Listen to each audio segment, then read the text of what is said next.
kaiju lovers and friends, fan foes, and everything in between. Yes, this is a rare instance where my author YouTube channel and my kaiju podcast, the Monster Island Film Vault, gets to cross over, and I'm still trying to figure out how exactly to position all this stuff. I'm experimenting with a slightly different location for tonight, and look who's in the chat. Who made that awesome intro? Well, her name is Kim, and she's really cool, and people should hire her to make cool videos like that. I'm just saying. You know? You should give her a call, Kaiju Kim. But anyway, who is my guest of honor tonight? Who has made this crossover possible? Well, he is none other than the author of this book, G Cinema, a celebration, exploration, I should say, and celebration of Japan's Monster King. Please welcome Danny DiManna. Why, hello there. How's it going? I can't. I was going to say, was that your princess training there? Because that's what they would do, right? They would make the royal ladies put books on their heads, and they had to keep them up there so they could work on their posture. I don't think that's what that was. Oh. What that was, Nathan. That's just me being a little tired, a little goofy, a little silly, and I figured, you know what? 2 hats. Like, you know, it's a fashion statement, really. It's a fashion statement. Yeah. I have to say, I have done radio, man. Nobody's gonna know what I'm talking about. Well, it's even better live streaming. I was gonna say this is probably, we've done a lot of live streams and podcasts together, but I think this is the dapperest I have seen you. Oh yes. I'm trying something new, as you can see. I've been told that I look thoroughly adequate. Thoroughly adequate. Again, this makes for great radio. Hey, listeners, I know you don't give a crap, but I've got a hat. I've got like a nice little like touring cap. I got this in Ireland last year. I've got a nice little shirt, but you can't hide it because I do have a nice Godzilla graphic tee underneath. So it's I can only be so. Yes. Who's on the graphic tee today? Oh, that would be, as he hoists himself up unceremoniously, Godzilla 2000. There you go. Yes, that's a fun word for some odd reason. Hoist. That is a good word. It's a good Transformer name and a good word. Yeah, I actually just wrote that word in a script last night. Did you? Yeah. Whoa. Hot darn. Yeah. So we've got a handful of people in the chat today. So we had Kim. We also have Jane Meyer. She says, "Hi, Nathan and Kim." Well, you got to, and then she remembered you exist. Well, that's nice to know. Thanks, Jane. I'm your favorite here. I get it, but still, the truth hurts, you know. Well, and then Kim had, not to be outdone, did the same thing, but in all caps. Daddy! With a heart. So here's the thing: is Kim. I'm always so excited to see Kim that we routinely. I communicate with her largely through just screaming and yelling out of joy, really. So this tracks, this tracks. Yeah. I hope you're having a good night, Kim. Yeah. I'm not sure what this is. What's going on? Well, we got an LOL here. I'm not sure what's going on here. I don't know. WTH, dude. What the Henshin? What? Well, I don't know. Either he's talking about your new background or my poor chaste and hat wear. So I don't know. We'll never Miss Meyer, I have introduced him. Yes, I mean, maybe. I don't know. Have I introduced me? Who am I? What am I doing here? Who am I? Why am I? That's one of my questions tonight, actually. Oh, well, I mean, if you haven't figured it out by now, then I can't help you, but maybe. Well, and our friend Elijah says, I hoisted myself from the Delta. Okay. Elijah, you sure did. Okay. Kim, this is dangerous. This is dangerous, especially when Danny and I are involved here. What the hoist? You got to, Kim, I love you. Don't give him any more catchphrases. He has so many catchphrases. He doesn't need 49th catchphrase. No, you know what? I'll take it. I'll take it. You have a lot of catchphrases too. I feel like I don't. Do I? I don't know. You know what? The problem is you've coined so many that you just forget. and then some of your friends latch onto them, Or straight up steal them if you're named Mathan Marchand. Oh, I hate that guy. Straight up. Well, I mean, he has his moments. It's fine. Who else we got in here? He has his moments. I should probably let everybody know, because you can probably hear it. I'm a little under the weather tonight, which is why I'm going to. I know this is very out of character for me. I'm going to try not to talk as much. It's an interview anyway, so Danny needs to do, the lion's share of the speaking. Oh, that part I'm not going to clap for. That's less good. Although I have to say, since we're here talking about, congratulations, by the way, on your first book. I am excited so much for you, because I remember what that was like, and it was a feeling, let me tell you. In fact, if you go onto my author YouTube channel, go all the way back to the first video I ever did, it was me opening the first shipment of my first book and just being overjoyed by the fact, like, it's real. It's real. And the other thing that I was thinking about this the last couple of days, we've done a lot of podcasts together. I haven't got quite through the entire book. I'm in the middle of the Destroy It chapter right now. Oh, the uplifting one. Nice. Cool. Yeah. So very happy. But Kim is probably having a nervous breakdown right now. Then we should move on. Yeah, we probably should. But what it is, what I'm thinking is, when I was reading this, like, man, it's like we've had conversations about this stuff. We've podcasted about a lot of these things. And I realized, like, I have jokingly, when I've had you on the show, if you throw in a ton of information that I couldn't find anywhere else and you couldn't remember where you saw it, I would just list Danny's brain as a source. Yes. Well, I've just got a transcription of Danny's brain. that is more accurate than I am comfortable admitting. But yes, a lot of this was the Danny brain dump into word form, into book form. A lot of that stuff's been rattling around in my head for 1,000 years, and we'll obviously cycle back to this later on, but it did require, obviously, I can't just put it in the book because I remembered it. I have to source it. So I had to go back and find a lot of that stuff. Yeah. Yeah. And I got to tell you, that first chapter, sir, you didn't need to go that hard. Yeah, I did. 1,500 years of history in like 20 pages. That was insane. Yep. I thank you. I'm taking that as a compliment, but I had never seen it. There you go. Hashtag Danny brain dump. There we go. That's horrifying. Thank you, Kim, for that. That's great. I don't know. The word, we're talking about how cool the word hoist is. I don't know. The word dump is not as good. It's got, I don't know about that, but it was funny. But yes, that first chapter is crazy. We'll obviously talk more about it later on, but yeah. I'd never seen a Godzilla book start like that. Figured I'd try. Apparently, Jane knows things. Been collecting thoughts and facts since he was 6. Exactly 6. That's pretty. She's my lawyer, so she knows everything about this. Oh, yeah. There you go. Yeah. There you go. But let's get into these questions. So there might actually be some people, particularly those who are watching on my author YouTube channel, who don't know who you are. So who the heck are you? A question I ask myself every morning when I rise and look in the mirror and go, oh, like, who is this guy? Okay, I have to cut down on the self-deprecation. So for real, guys. So my name is Elijah Thomas. I host the Kaiju Conversation podcast, and I can't commit to the bit. I'm gonna laugh. I can't commit to the bit. Hashtag identity theft. I mean, if you're gonna steal from the best, right? Love you, Elijah. So my name for real this time is Daniel DiManna. That's, oh my gosh, where do I even start? I feel like I do so many crazy, wacky things. By day, I'm a professional writer by trade, which is incredibly cool. I'm a creative writer by trade.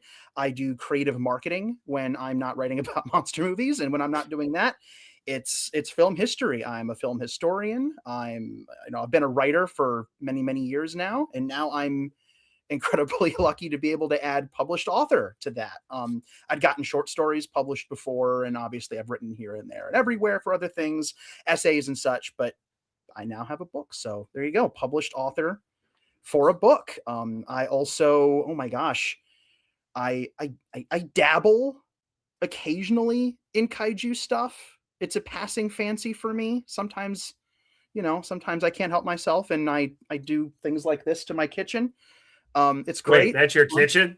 This is if I tore this wall of VHS tapes down, you would see my refrigerator. Yeah, it's priorities. Listen, man, it's you got to do what you got to do. Where else was all this stuff going to go? Come on. For the listeners, I am so sorry, but I am currently sitting in my apartment, and my backdrop is a wall of VHS tapes, Godzilla VHS tapes that I built about 5-6 years ago as a COVID lockdown sanity project. And I've been adding to it and rearranging it, and I had to take it down and I put it back up. But it's like it's a really cool, I think, kind of a cool backdrop. Because it's so colorful. But yeah, in addition to my monster stuff, I also do the occasional bit of voice acting as well. Goodness, I've sung a couple of theme songs for some people. I sing. I do music. Yeah. You underestimate your ability as a singer, I have to say. I underestimate everything I do. Like going any further and rattling off all this stuff is like I'm like genetically incapable of doing it, because it just sounds like bragging to me. Well, you want me to help you out with this little author bio here? Is that? Oh, you know what? There you go. You know what? I'll do it. I got it here. Okay. I got my own. I got a copy of this giant orange thing here. Let's see.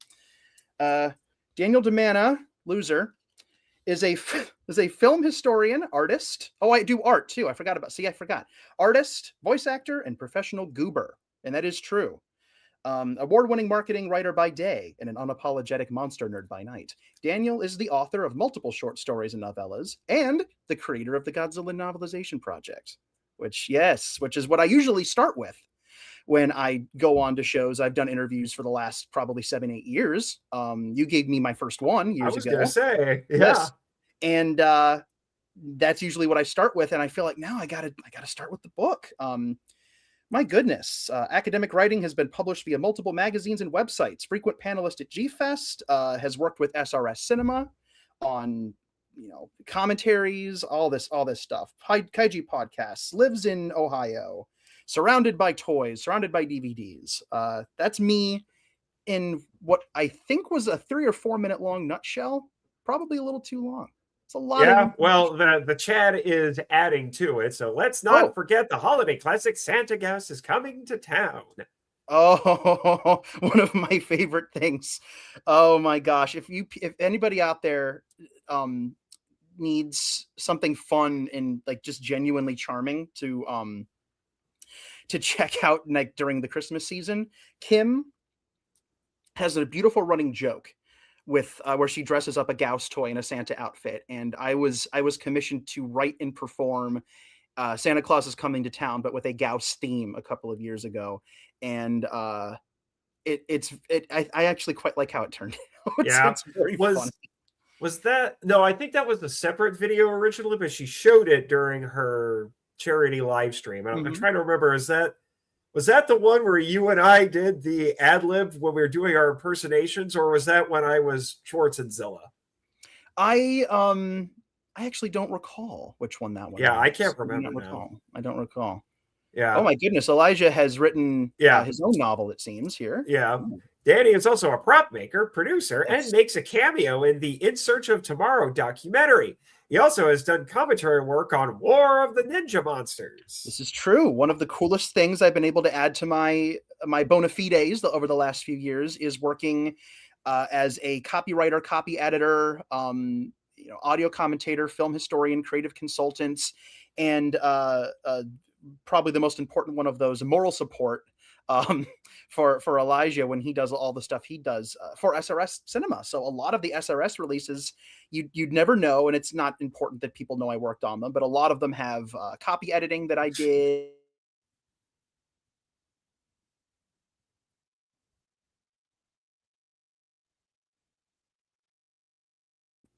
Uh-oh, am I back?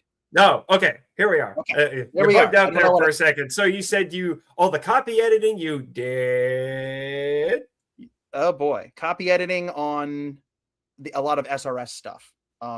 It's something that not a lot of people like. I don't need people. They don't have to know I did all this stuff. It's invisible work, but it's copy editing, copywriting, synopsis tweaking, and just little bits of cool things for the SRS releases. And well, that subtly puts the Dragon Lizard Lord sequel back cover copy into a whole other perspective for me. I'm gonna be real. I honestly don't remember if I touched that one. I don't think I did. Okay, I was gonna say if that was you, you were on a C day at that point. That was not Danny A game right there. Here's the thing about, and we're gonna get off of this in a second, but Omar, the gentleman who makes the Dragon Lizard Lord films, if somebody asked me to like touch up or rewrite anything, I would refuse, because those movies are so very much a part of his heart, and they're just right out of his creative mind.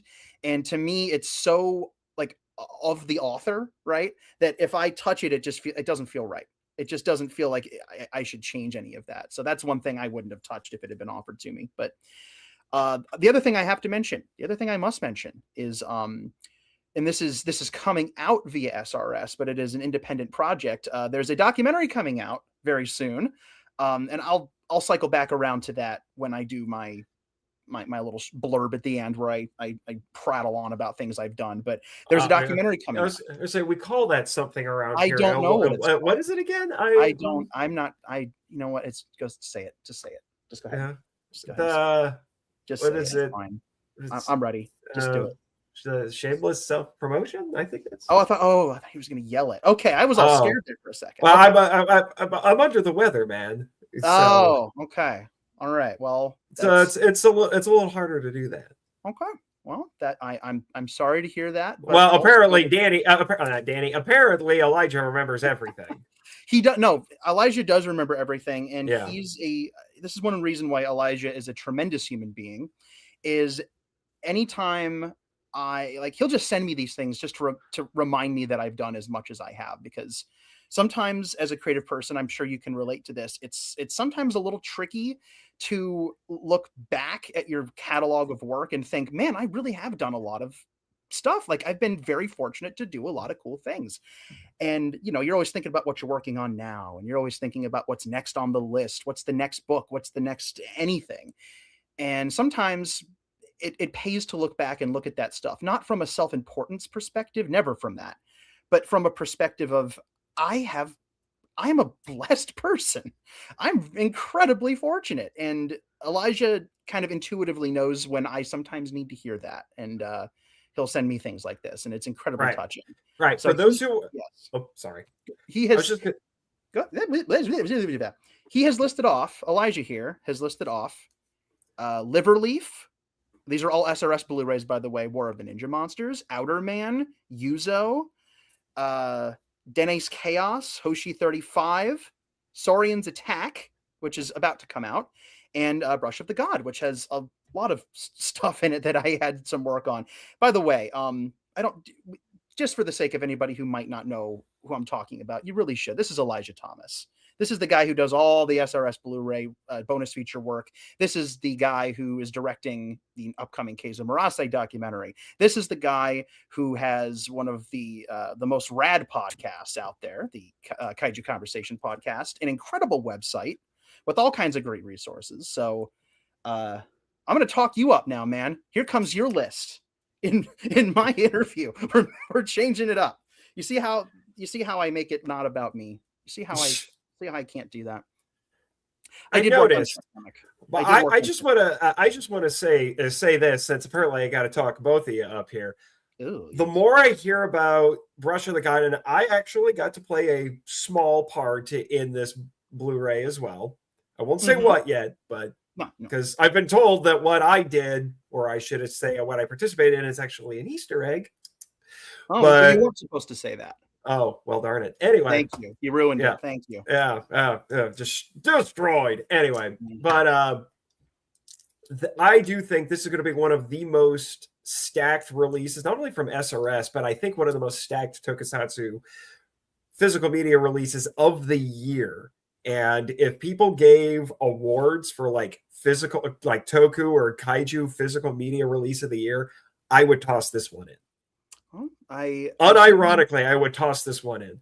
I certainly hope that when it is made available, that it meets with that very lofty compliment.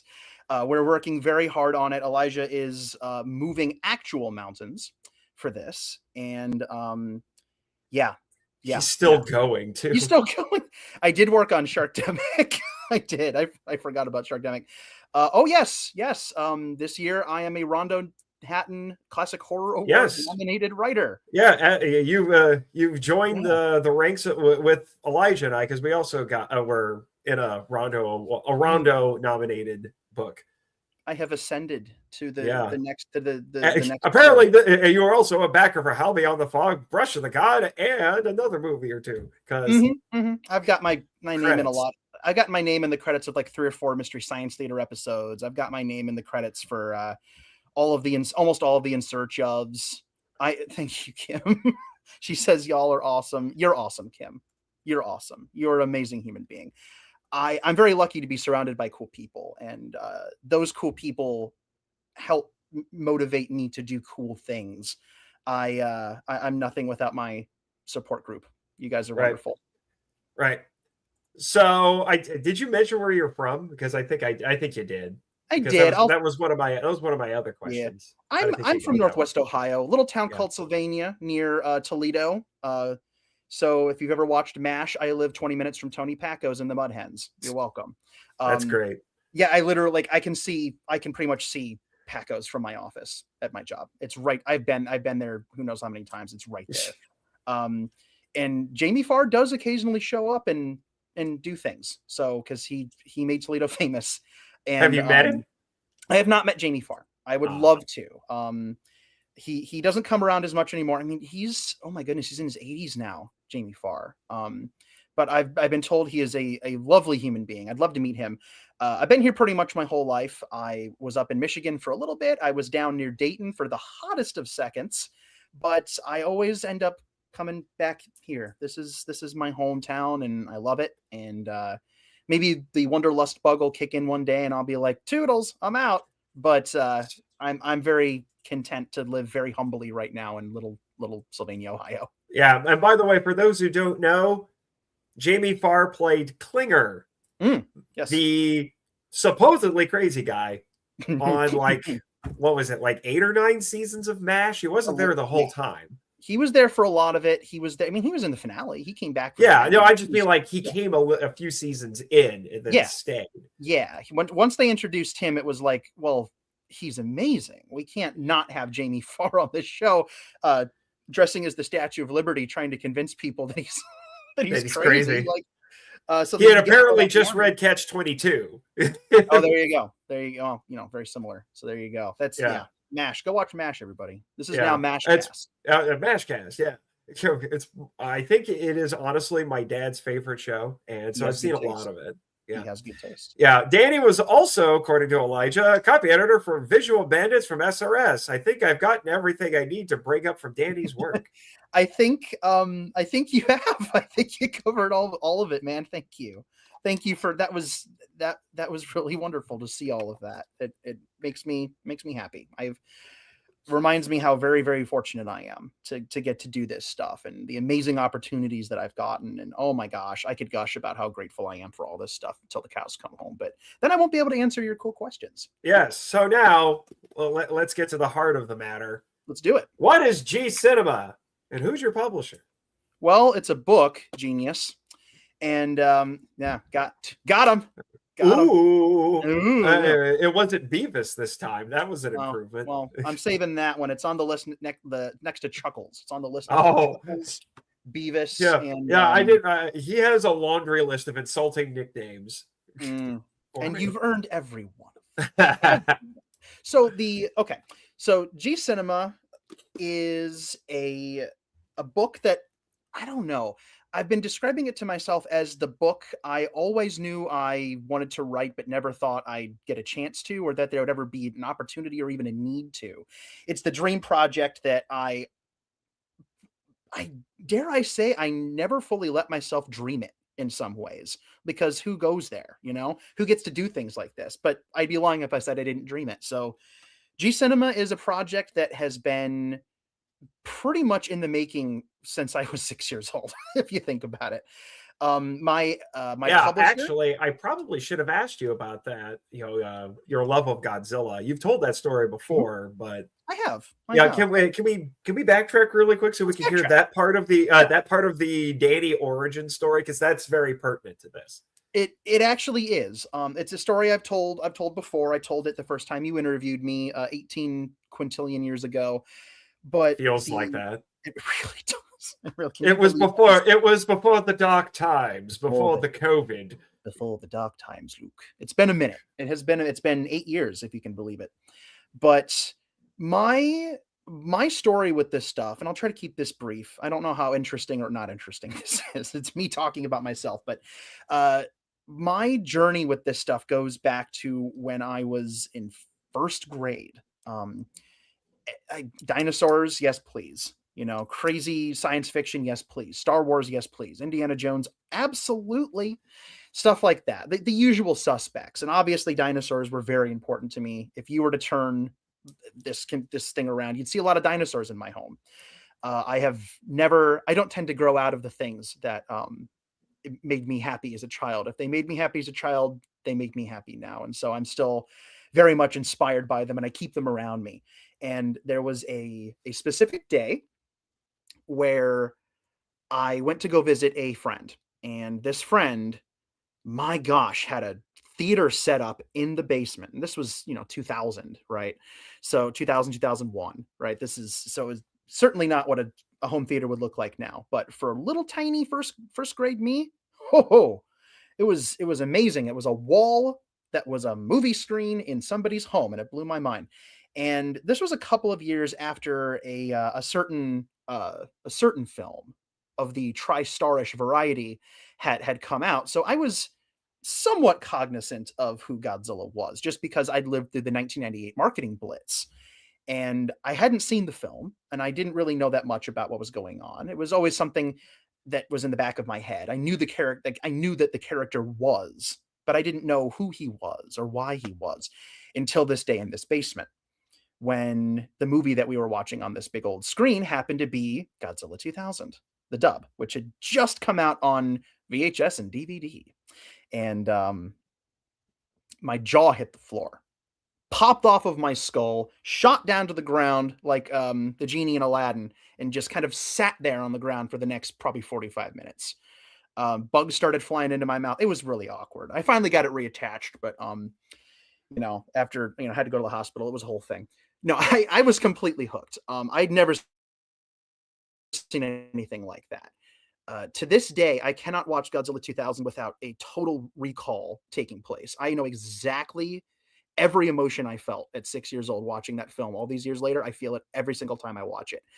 It was that imprinted on my brain. It was one of those life-changing nerd moments, I guess, and exacerbated by the fact that we got about 2/3 of the way through to the moment when the UFO flies off over the bridge after it shed the rock. And that's when my dad came to pick me up. Bam, done. Couldn't finish the film. That was a bummer. That was a big deal when you're 6 years old. That stung. And I went home, and as 6-year-old kiddos are oft one to do, the first thing I did was go to my mom and go, "Mom, this was the most amazing thing I've ever seen." I'm talking her ear off, bless her heart, her patience, amazing. And she looked down at me and she said, there are like a lot more of these. Like, there are more. There are a lot more. My jaw pops off again. I had to go back to the hospital. It was a whole thing. So a couple days later, and by we I mean my mother and my younger brother and I, jumped into the car, went down to our local library. That was my video store growing up. I'm of the tail end of the video store generation, and I got my tapes from my local library, and they had a whole section with a little card sticking out with a G written on it. You go right to that. They're the Godzilla films, and we brought home Mothra versus Godzilla and Monster Zero. both the Scimitar tapes for anybody who knows what I'm talking about. You might even actually, for people on the stream, the one I'm pointing at right now, that's the Mothra tape that I got. Not the exact one, but that's the one. And then I'm amazed you know where all of them are, because I think approximately 57% of all of those VHS tapes are Godzilla versus Megalon. Yes. I'm actually sitting in front of the Megalon collection, so you can't see it. I've got like 30 or 40 of them, and they're all different because I have a problem, but it's okay. But that's where it really all started for me. And he still doesn't have all of them. I still don't have all. I'm still missing 8 or 9. I'm getting close, guys. This is what I do instead of like. Can you send me the list? So in case I ever find one, I'll be like, well, I know what I'm getting Danny for Christmas. You know what? I will send you that list. I will not say no to Christmas Megalon for Christmas. I will not say no to that. Megalon for Christmas. Megalon Christmas. Oh crap. Kim, you got to do another song with Danny. Megalon for Christmas. I want a Megalon for Christmas. Yeah, there it is. Yeah, it writes itself. It really does. Like I said, I don't grow out of like the stuff that I love. I love Transformers. I love all this stuff, and I still love all of that stuff. And as I got taller, as I was growing older, I haven't quite grown up yet. I'm still working on that. Just kidding. But I am getting progress. Yes, new holiday classic, Kim says, for Megalon. I agree. It's in progress. We're gonna make this happen. Slight deviation. My very dear friend Jay Key of Toku Toy Town fame. We all love Jay Key. One of the real ones. I love that man. He is such a big heart on him. He's a dear human being.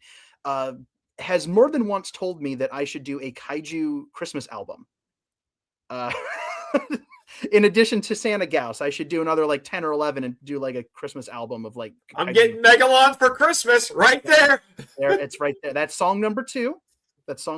I'm sure somehow you can make a like O Tannenbaum or Christmas Tree about Biollante. I'm sure it could happen. I'll add that to my very long list of things I'm currently writing. I might have to push that one back a little bit. I have to write a short film for Kim first before I can write any more songs. That's all I'm gonna say. So as I continue to get older, this stuff did not, like, my interest in this stuff did not fade. Good luck. Absolutely did not. You know what? For you, Kim, I will rearrange my priorities. 100%. I will rearrange my priorities. Anyway, done derailing the conversation. Yes, I didn't grow out of this stuff. My love for this stuff only amplified as it got older. And round about high school,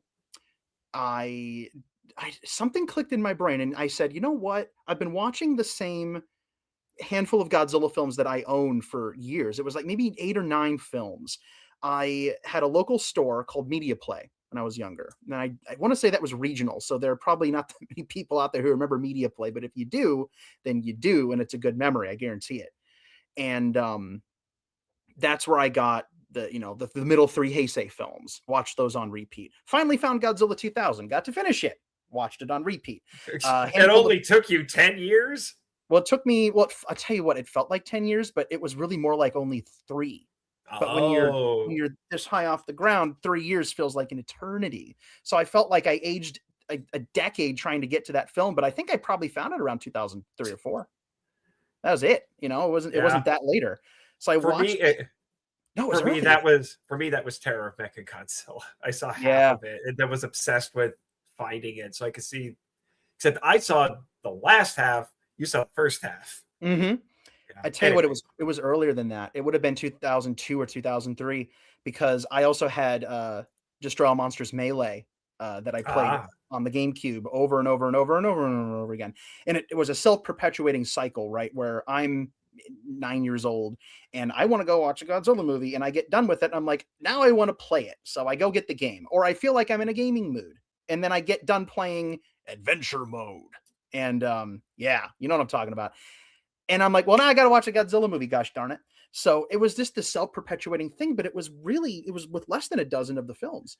And round about 14 years old or so, I said, you know what? I got to learn. I want to learn more. Something clicked in my brain and I became not just an audience member or an observer. I really wanted to dig in. My research gene kicked in, and that's when I fell down the Toho Kingdom rabbit hole, as many people often do. Yes, it was very good stuff, and all this stuff. I started learning. I got Dave Callett's book pretty darn quick after that. Yes. Still to this day, an absolute treasure to me. I adore it. I want you to remember, Danny, you have joined the ranks with Mr. Callett and all the rest of them now. That's terrifying to me.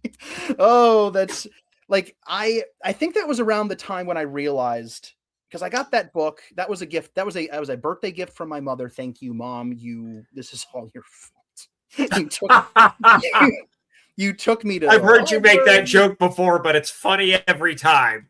It's funny every time. Not because of me, but because it's true. It's funny because it's true.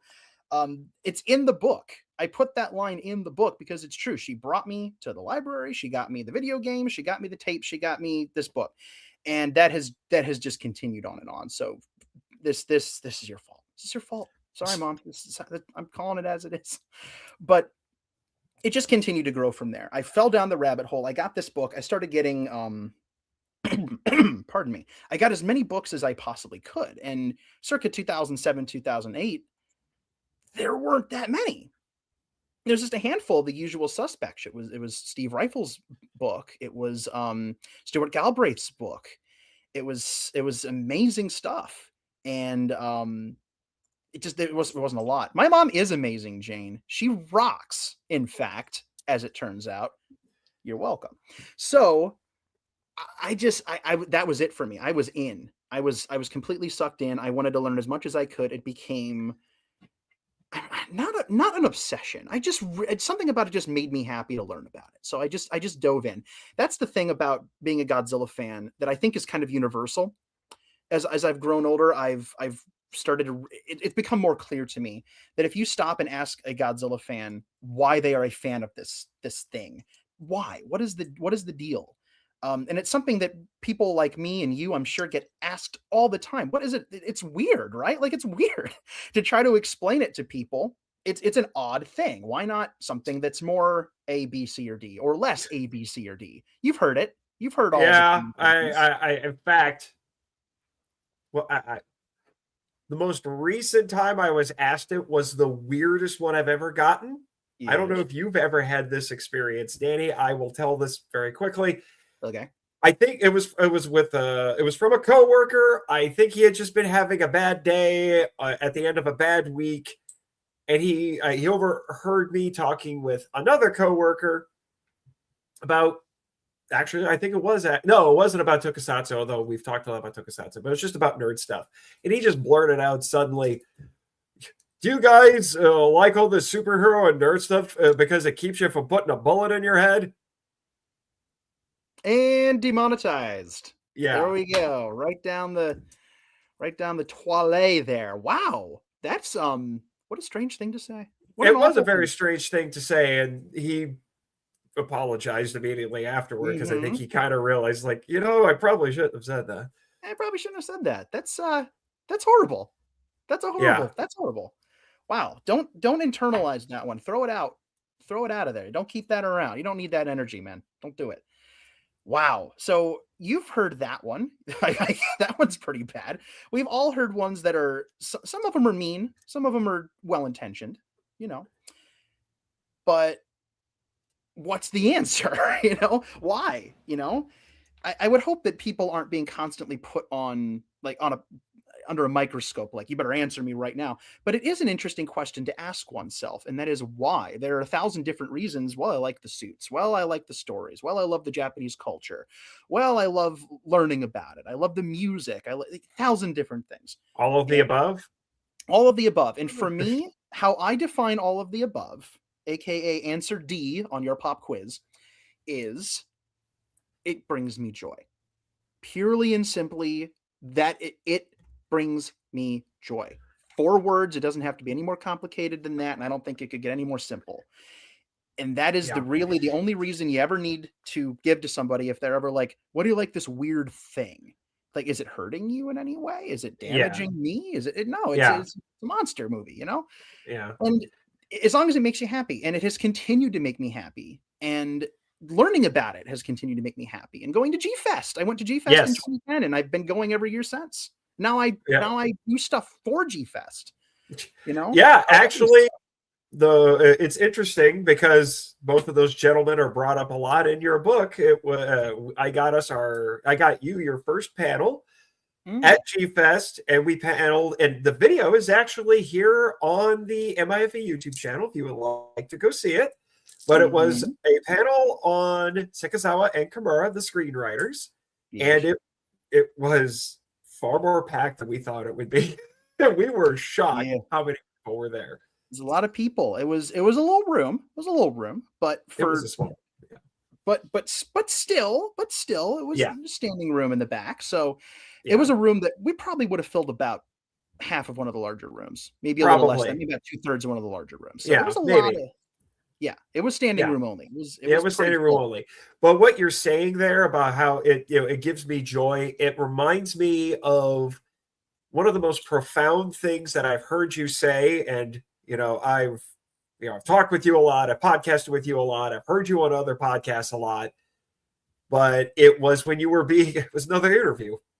If people just love interviewing you, I guess so. It was our friend Michael Hamilton back when he was doing the Kaiju Groupie podcast.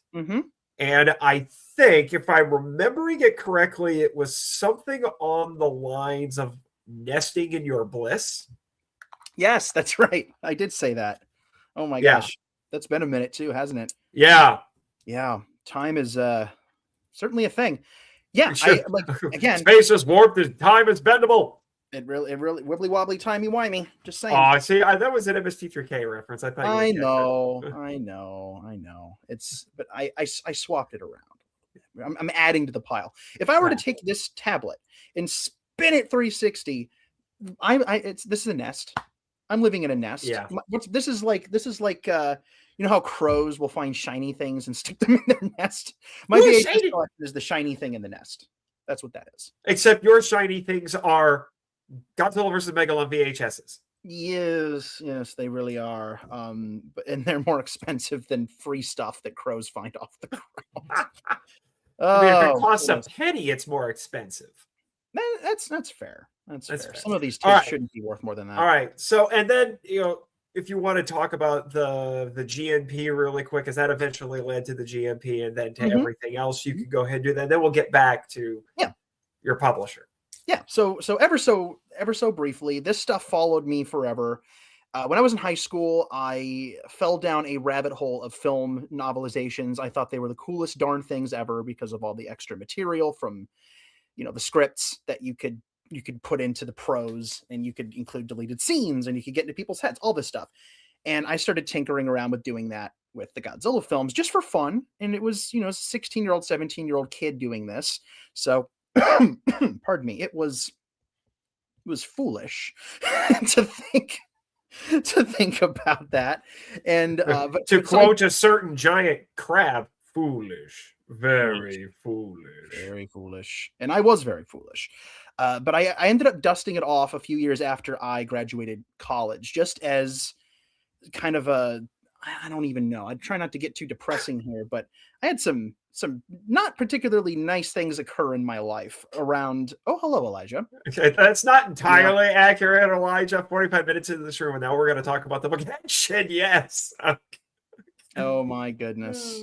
He knows. He knows how I operate. He knows I was born a rambling man. But some not particularly good things happened in my life around 2018, around there, and I needed something to just keep myself afloat. I was stuck at a job I didn't want to be at, and I was there all hours of the night, and it was draining for me.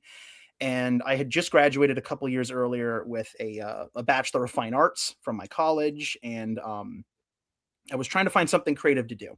And so I started the Godzilla Novelization Project just on a whim, because I needed something for me and something that I really hoped other people could get some joy from. I really wanted to do something that, because Godzilla fans have seen these movies 1,000 times. And what I really hoped was possible with the Godzilla Novelization Project was by retelling the stories in prose form as novels. It would be like people discovering them again for the first time, and it would remind them of how much joy these films have brought into their lives. Because especially online, and this is a whole rabbit hole we're not going to get into, I feel like a lot of Godzilla fans online haven't watched a Godzilla film in a long time. Do you ever get that feeling? Sometimes I wonder if they've watched any. Sometimes you have to wonder. And it becomes less about a love for the films and more about content and more about my tweet hit 2,000 hits, or all this stuff, and fighting and drama, or and we're not going to get into. Or the guy who posts Monarch spoilers. Yes. He who shall remain nameless. You know who we're not going there. I'm not interested in calling anyone out on here. So some not so great stuff, and I've said this to Elijah before too, that once you take all that nonsense away and you boil it down, somewhere down there is a monster that means a lot to all of us. And that's the important thing. And I really wanted to try to celebrate that. I didn't want to make content. I hate the word content. I do too. It's not synonymous with art to me. It feels like an assembly line word. Yeah, it's just when you say content, it's something that takes up space. Clinical. Yeah, it takes up space. That's a good way to say it. I don't like it. Even though technically I'm a content creator, but I've kind of learned to hate that term. Mm-hmm. I prefer to say I'm a podcaster, a writer, maybe on a good day, a YouTuber, even though I don't exactly feel like a YouTuber. But yeah, not a fan. Holy crap. Well, this is a red letter day for me. D-Man is in the chat. Oh my gosh. Nice to see you, sir. 100% get that. I've spoken to many creators in the space that either don't watch the movies much or haven't seen them at all. Hot diggity dang. Very I also hate the term content. When talking about movies, TV, books, and so on, I try to say media out of respect. Smart move, D-Man. Smart move. Excellent. Yes. This has turned into one of my new catchphrases, but that was definitely not on my bingo card. I was not expecting. I didn't even know D-Man knew I existed. So, other than the fact that I bumped into him once or twice at the one time he came to G-Fest. Wow. He's a cool cat. Thank you for all you do, D-Man. Well, while we've got you here, thank you for all you do. Thank you for being a voice of common sense when often there is none surrounding you. It is very nice. It's nice to have you here. Thank you for tuning in, sir. Oh my gosh. So we've got, where did I stop? Oh, GNP. So that's why I started that. And from there, there's too much to get into. We have to actually talk about this book, but that really was a door opening moment. And I didn't create it to open doors. I created it so that I could maybe make people happy. I know that's very innocent and kind of maybe cheesy to say. Danny, it's why we love you. Thank you. It's very Kermit the Frog. It is. And actually, full disclosure, in my phone, you can give your people in your contacts little nicknames, and my nickname for you in my phone is Pollyanny Danny, just because you love everything. And you're always just happy-go-lucky about life. And I'm like, I don't know how he does it. If you're not laughing, you're crying, man. You know what I mean? Know, but I'm just like, you baffle me, sir. I could find the worst kaiju movie ever, drag you onto a podcast, and you would still love it. I'll accept that challenge. Dude, I've done that to you. We have podcasted about Gamera Super Monster and Yeti Giant of the 20th century. I could not imagine hating a monster movie. I couldn't imagine. Excuse me. I could imagine not liking one. I could imagine not vibing with one or connecting with one. But well, and some people would also include Super Inframan, but they are wrong. Super Inframan is one of the top 1 greatest films ever made. What are you talking about? I was going to say they are wrong. They are wrong. It's everybody's entitled to like and dislike whatever they want, but I cannot imagine allocating an emotion as strong as hatred to a film. It's just not in my nature. Disliking or not connecting with, sure, absolutely. That's a thing. I know you don't believe me, but that's a thing that does happen in my life. But hatred, goodness no. I try not to be that person. I try to be glass half full. And that outlook is really, that's also opened doors for me too. I think, just because I don't tend to be a negative Nelly, and it's just, I can't do otherwise. I don't know how to be one. I can't do it. But it all snowballed, right? From the GNP, pardon me, it's spiraled into writing opportunities and getting the chance to come onto podcasts like yours over the years, and not just be a guest host, but to be interviewed and to do voice acting. I'd always wanted to do voice acting, and I've gotten to do other voice acting here and there. And then somebody was like, "Hey, can you sing?" Actually, no, I sang for your show first, and it was a surprise. I didn't tell you I was doing it. Yes, it was for episode 50 when we did because I'm insane. Yes. I was like, let's do a riff track, because I'd always wanted to do a riff track as a longtime fan of MST3K. And you were like, yeah, let's do it.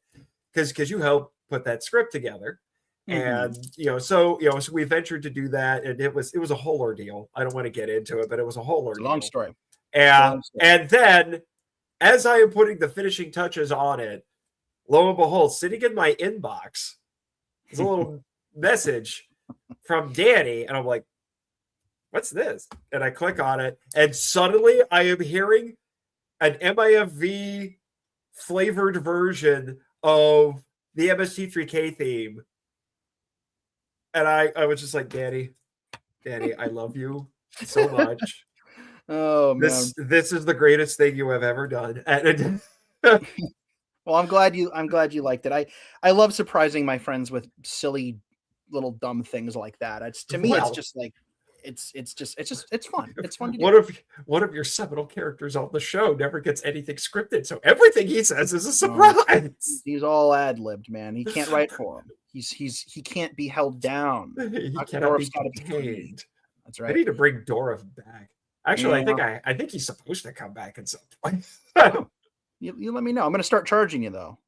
Oh, things have to change now. Oh, I was going to say you're important now. I am not, but because I'm kidding. Anyway, so it ballooned into all those opportunities, which allows us to then dovetail. Yes, to talking about your publisher, Font Hill Media. Yes, because in one of the most just like mind-boggling things to me, they came to you and not the other way around. Every other author I have ever talked to, unless they went the self-publishing route, they had to go and make their pitches and make a publisher pay attention and then get them to do it. That was my story. Now, admittedly, I didn't have to go through a ton of publishers, but when I finally got one that got, but after I sent it to like maybe the second or third one, they had it for a while, and then I started bugging them, and then they actually got the ball rolling and got my first book published. That's what I'm used to hearing. That was not the case with you. It was not the case. So the Cliff Notesy version of this I can possibly tell is that in the latter cold months of 2023, I received an email to the GNPs, the GNP email, which is how most people get in contact with me when they have longer inquiries. They want me to work on a project. They want me to collaborate on something. That's typically where people will reach out to. And I got this email, and it was from a gentleman named Jay Slater. And he, again, Cliff Notes, basically said, we love what you do. We've found your stuff. We love what you do. Would you be interested in doing a book on the history of Godzilla for the publisher, for us? After I regained consciousness, I read it again, passed out again. And then, I got a concussion.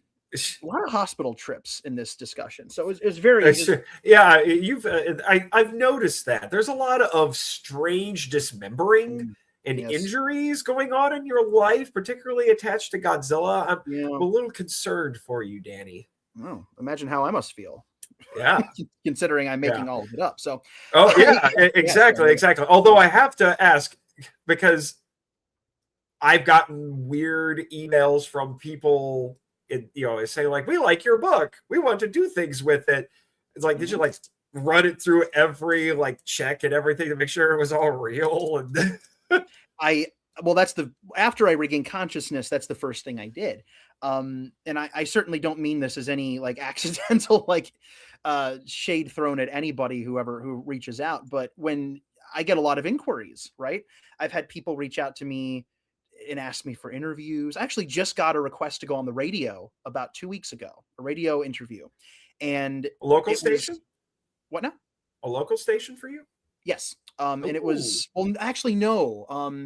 No, I'm confusing that. I had another inquiry from a local station, and then I had an inquiry that was national. But dude, you're going to be like a low-level celebrity for a hot minute. You may as well get used to it. I refuse. I can't do it. So I got this inquiry, and it was enough of a red flaggy enough. It was well written. It was well put together. It seemed very legitimate, but something about it was like, okay, I'm not clicking on anything. So I went to the website, and the first thing on the web page was a big box that said, "We're experiencing some spam issues. Somebody claiming to be our CEO or president, one of the two, is currently reaching out to people and offering them fake opportunities. Don't click anything." And I'm like, well, there you go. I'm glad I checked. So that is what I did, because I had actually not heard of my publisher. Fonthill Media is the name of the publisher, and I had not heard of them. It turns out that I just didn't know that they had published a couple of the books that I'd been looking at. And I decided to conduct a couple of little quick searches online just to make sure. And I found a Reddit post where somebody had said like, "Hey, I got reached out to by somebody named Jay at Fonthill Media, and I wanted to make sure that this was real." And he had a couple of comments back saying, "Oh yeah, I wrote a book for them 2 or 3 years ago, and the royalties are great, and it's a real thing." And I did a little bit of vetting, and I am thrilled to say that Fonthill Media is not only very real and very legitimate, but a wonderful publisher to work for. Just wonderful. I communicate with Jay still regularly, about pretty much every week. And he has gone to bat for this book. This is jumping ahead a little, but he has gone to bat for this book. He routinely posts promo for it in Godzilla fan groups. He's a follower of my page and like all this stuff. So the fact that he reached out to me, once it sunk in that like this is an actual thing, I was just completely like, what do you even say to that?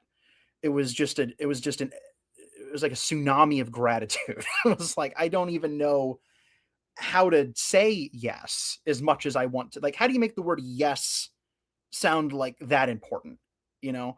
So clearly I reached back out to him and I said, "This is absolutely incredible. I'm very happy to accept. Walk me through the process and let's get the ball rolling." And I ended up I submitted a formal proposal with book titles and proposed length and all this stuff. Technical stuff we'll probably talk about or skip if it's boring. We don't know. But no, I do want to get into your writing process with this. Oh, absolutely. To appeal to the author YouTube side of things here.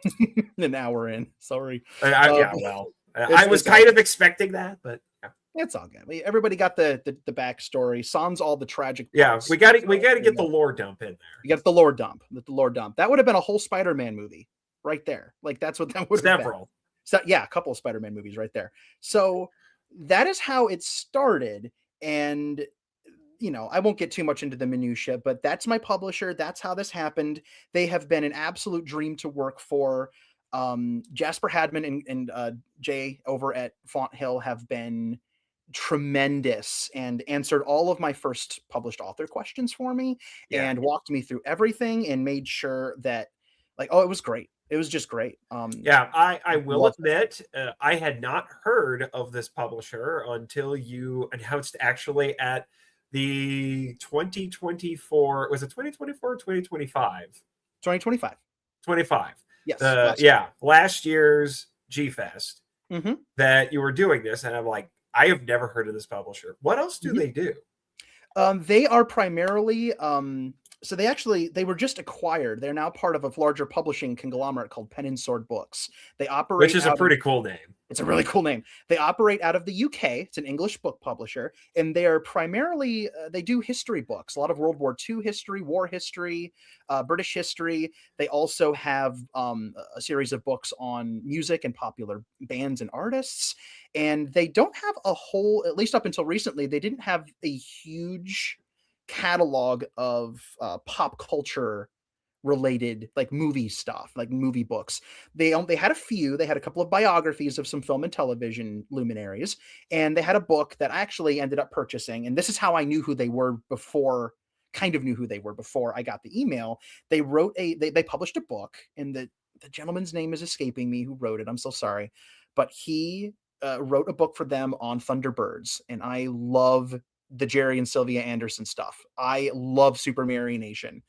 And I got this book, and it's a great book on the history of Thunderbirds. Well, it wasn't Thunderbirds; it was Jerry and Sylvia Anderson stuff, including Thunderbirds. And I got the book, and it was like, man, this is a beautiful looking book. If my book is halfway near as good looking as this, then I'm going to be really thrilled. So that is who they are. They are absolutely wonderful to work for, and they don't have a clue how much it meant to me to get that email, even though I've told them. They like the emotional impact of somebody coming to me and saying, would you be interested in doing this, was beyond words to me. What do you even say? It's a gift. It's a blessing. It's amazing. And I will never take that for granted a day in my life. It's just been so beautiful and appreciated. Is it The Worlds of Jerry and Sylvia Anderson? Mm-hmm. That's the one. The author's name is Ian Fryer. Ian Fryer, thank you. Okay. He's done other Super Marionation projects before. And he's a historian on the topic. So that is his book. And it is a very good book. So if anybody out there is interested in Thunderbirds, Fireball XL5, Joe 90, Supercar, stuff like that. Captain Scarlet. We shared a brain for a second, because the weird thing is I've actually seen all of Captain Scarlet, but I haven't seen all of Thunderbirds. Thunderbirds is, they're all great. Captain Scarlet's fantastic. Oh, Thunderbirds is one of the best things ever created by humanity. It's so good. I love it. Huge inspiration on Neji Tsuburaya. Yes. Huge inspiration. Yes. I actually have a patron who has occasionally, he hasn't brought it up in a while, but has occasionally toyed with requesting, I think, the Thunderbirds movie. There are two. Via Patreon. He probably wants Thunderbirds or Go. I think so. Okay. Good stuff. Good stuff. It's a good movie. But yeah, that's the publisher. That's the publisher's story. Here you go. All right. Oh, yeah. So you kind of gotten into, well, when I say, well, how did this book come to be and when did you start? You brought that up. Mm-hmm. So why write this? Ooh. Well, that's the big one, isn't it? So that is a question I asked myself a lot when this project came up, because I said yes because I wasn't going to say no. But after doing that, I then had to ask myself that very question. Why does this book deserve to exist? It cannot just be because I'm a nerd and I want to write this book. To me, it has to be more than that. I could sit and write this book. That's fine. That's cool. That's good for me. But that's not enough. That's not why a book should exist, right? A book is nothing without a reader, right? Readers, plural. If you're on a good day, if you're lucky, you get more than a couple. And you've been very lucky. I have been very lucky. I have been. Don't I know it? It's surreal. It's still selling out on Amazon as we speak. It's sold out at Barnes & Noble. I'll cycle back to that because there's a story there. But yeah, you can't even get it on Barnes & Noble right now. People are messaging me saying, I pre-ordered it and they haven't shipped it yet. It's like, it's out of stock. So they literally ran out of stock. But anyway, that's a whole thing. So why write this book? There are so many, as well, if there's anybody on the planet who knows as well as I, it is you, sir, that there is no shortage of books on the Gosh Jira. Like there are so many. We just last year got a like a murder weapon sized book on Godzilla. As the host of the Writing Excuses podcast would put it, a Chihuahua killer. Apologies to all Chihuahuas listening to the show right now. We love Chihuahuas. Just don't get near Stephen Ed's new book because it's not a good time if you're a Chihuahua under that thing. No, Stephen Ed's book is a once in a generation accomplishment, right? And even going back further than that, Steve has done other books. We've had multiple things from him. Yeah, to kind of put this into perspective for anybody who doesn't know, Steve Rifle and Ed Goticheski, is that how you say the name? Goticheski, yes. Goticheski. I have been confused by that name. I'm sure he hears since I got into this fandom as a teenager, as like a preteen. But they have basically been for, I think, at least Rifle since about 1979 in the first issue of Fangoria magazine. They have been the premier Godzilla scholars in particular. They've been doing this for a very long time, and they've been doing it amazingly as the thing. Like Ed has been working in the field since the fan magazine days, the fanzine days. And he obviously he got his article on Godzilla, which is I actually pulled a quote from that, and a little tribute to Ed for the book, for my book, because I love that so much. Actually, I'll see if I can find it while I'm talking because it's cool. But these gentlemen have been doing this for a long time. And then you have, Dave Callett, who I've mentioned before, and he has the market cornered on, critical texts on the topic. David Callett, Stuart Galbraith. Mm-hmm. Our good friend John LeMay has written. John LeMay, the most cited man on the podcast. That's right. It's because the man publishes a new book every 5 minutes. He's a machine, and we love him. And we have just all these people names. I forgot all names. Jason Barr is a more recent Jason one. Barr. Bill Satsui's book is very important to me. Yes, I need to pick that one up. And I think didn't he do a second one, like a follow up to that? Yeah, he's written 2. They're both excellent. Here it is, by the way, for the viewers. There we go. There it is. That is the quote from Ed right there, and it says, during his 25-year film career, the King of the Monsters has undergone a personality change. And I'm not going to read the whole thing, but that is Ed's quote from 25 Years with Godzilla, 1979, Fangoria #1. And we'll talk about this later, but I pulled quotes for each part of the book that I thought were relevant. And that was one of them because I had to get Stephen Ed in there somewhere, right?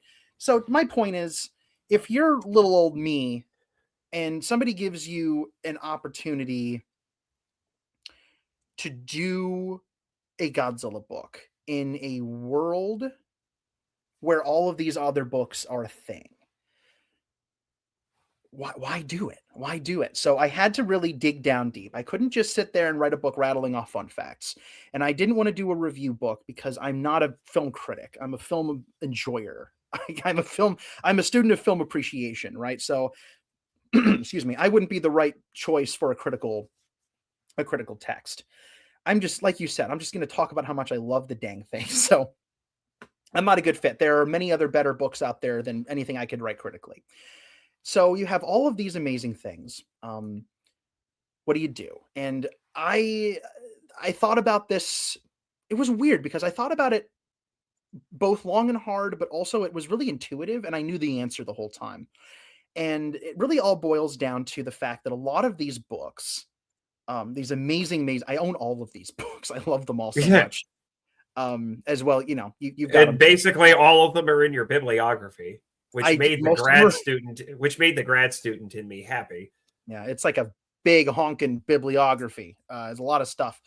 But a lot of these books are talking about like the behind the scenes stories. They're talking about the resin coated leather gloves and the octopus that gets eaten and the like stuff like that. They're talking about how the movies were made, right? Which is fascinating. They're talking about how a lot of these books are how books. I decided that I wanted to write a why book. And that really, once I had that mindset, that was what opened the whole thing up for me. And the book kind of wrote itself at that point. There's a lot of how in the book because you have to go there. You have to talk about the resin coated leather gloves and you have to talk about a lot of that stuff, the hows. But to me, one of the most fascinating things that I have gotten You about have the Godzilla. approval of DiManna. Oh, there we go. Thank you. Thank you very, very much. I was very motivated when that popped into my head to give that a try. Okay. I have to bring this up. You've Okay. probably heard me talk about Edwin, one of my biggest fans, if not my biggest fan right now. And I've introduced him to a lot of cool people, yourself included. But he just left this little comment here. Now Nathan, has to make the bonus episodes to cite Danny as much as John. Oh goodness, I don't know if I can catch up to John's awesomeness on that front. But, Well, here's the thing. I was thinking about this today. The first time I could actually use your book as a source because I've done everything up to Godzilla 1985. Mm-hmm. Well, actually, correction. I've done everything up to Godzilla vs. Biollante because I had you and Kim on for a special episode of Biollante where we skipped ahead. That's right. To promote another project you were doing, which means I have to wait until Godzilla vs. King Ghidorah. Mm-hmm. Guess who's coming up for that episode? I think that's me. That would be me. It's going to be a whole panel. Apparently, there are several people who feel the need to talk about that movie. So the first time I could cite the book, I don't need to. I'll just put Danny's brain. Oh my God. Danny's brain, the book. That's what this is. That could have been an alternate title. Danny's brain, the book. It could have been, but everybody would have picked it up and been like, who the heck's Danny and why should we care? Like, nobody would have known. That's why you got to put Godzilla on the cover because people care about this guy. They care about him. So yes, I chose to go the why route because one of the things that has really motivated my continual learning about Godzilla, and I learn something new all the time. I love learning new things about this stuff. It's just so motivational for me. I love digging deeper and just learning about the genre in any way that I can. But in addition to the how of it, how many strings were attached to King Ghidorah's necks to make him do that? And make it look so good. What do you mean Keizo Murase used clear vinyl tubing for Varan's horns? That's crazy cool. That kind of stuff is how, right? And it's fascinating and amazing. But a why approach to me is just as fascinating and just as important in different ways. Because I like to say this, and I probably said it before. So if I'm repeating myself, you can just ignore me for the next 5 seconds. But I think most things in a Godzilla film that we watched as kids that we were like, whoa, what just happened? That was weird. Or you don't quite understand it. And I'm not talking about filmmaking choices necessarily. I'm talking about odd choices, weird things, weird lines of dialogue, weird anachronous, objects in the background or events or incidents that happen or lines of dialogue, things like that. If it's ever confused you, there's probably a cultural reason behind why it was said or done that we over here, I'm speaking as a person in the West, that I don't have context for because it was not the culture that I grew up in. And so that's a why. Okay, why is that character talking in that way? Why is banana oil, Kim? Why is banana oil? Why is banana oil? And you know what? There's a reason for that is cultural. There is. It's weird and backwards. It's not Japanese, but it's not Japanese, but it has everything to do. Sort of is because of the Japanese word they had to cover up. They get it's the Japanese right phonetics. Yeah. They chose banana oil because it matched with the phonetic lip movement of bakayero. Yeah. So that's why it has the B sound. It almost has the syllables down, and they had to do that because of the Japanese language. Bam, there's your context. A lot of the Godzilla films are not broken down in terms of the context for why things are the way they are.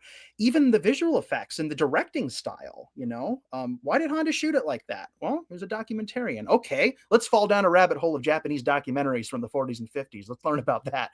And it just spirals into insanity. And it's a bottomless pit. I could have written 10 of these things, right? The fact that I was able book to plan, series? you know what? I'm down. I'll do more. Do part 2. There's so much, and I know we're probably going to talk a little bit about cut things, but I did have to cut a lot ultimately. But why was the key? Why was the key? I wanted to write a why book because there have been so many good how books. Because why also is very resonant, I tend to find.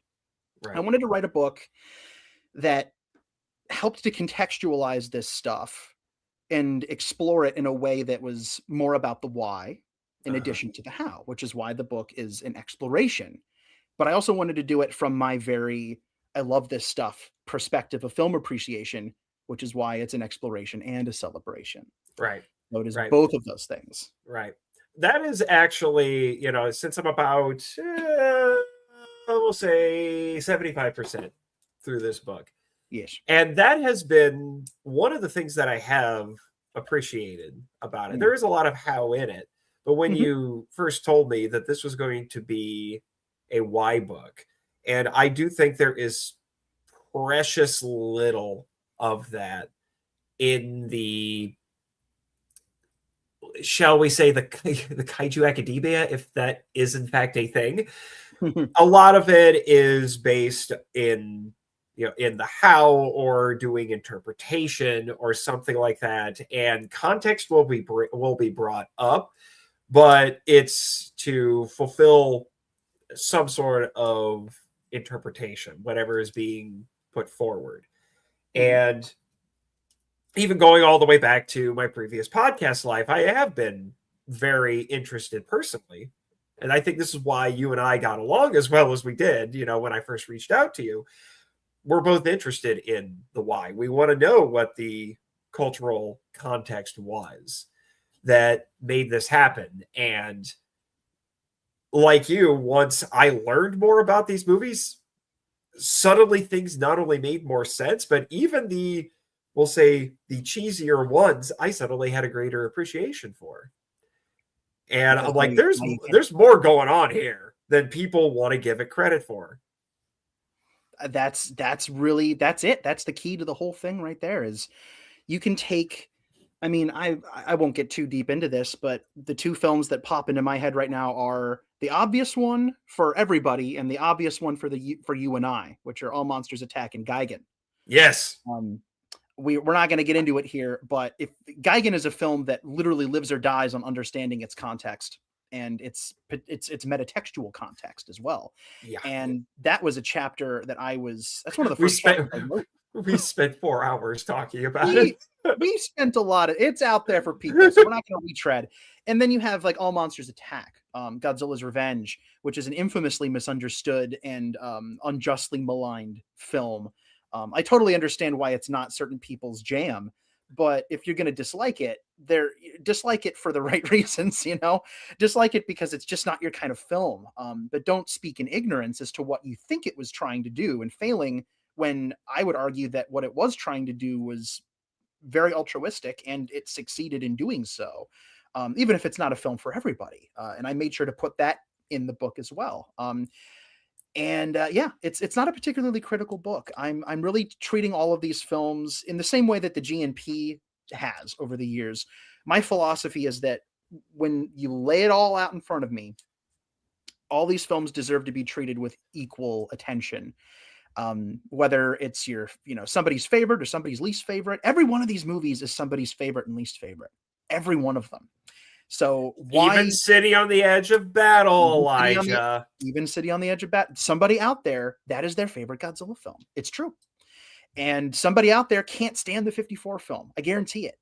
Like, that person exists, and there's so much out there. So I treat it all equally. All Godzilla films are created equal in this book, and I give them all the attention that the other ones get. And that was my philosophy going into this. Well, look at you. You're about to be cited in, I believe, an academic paper. Whoa, my goodness. Look at I haven't gotten this. my copy yet. This is DiManna.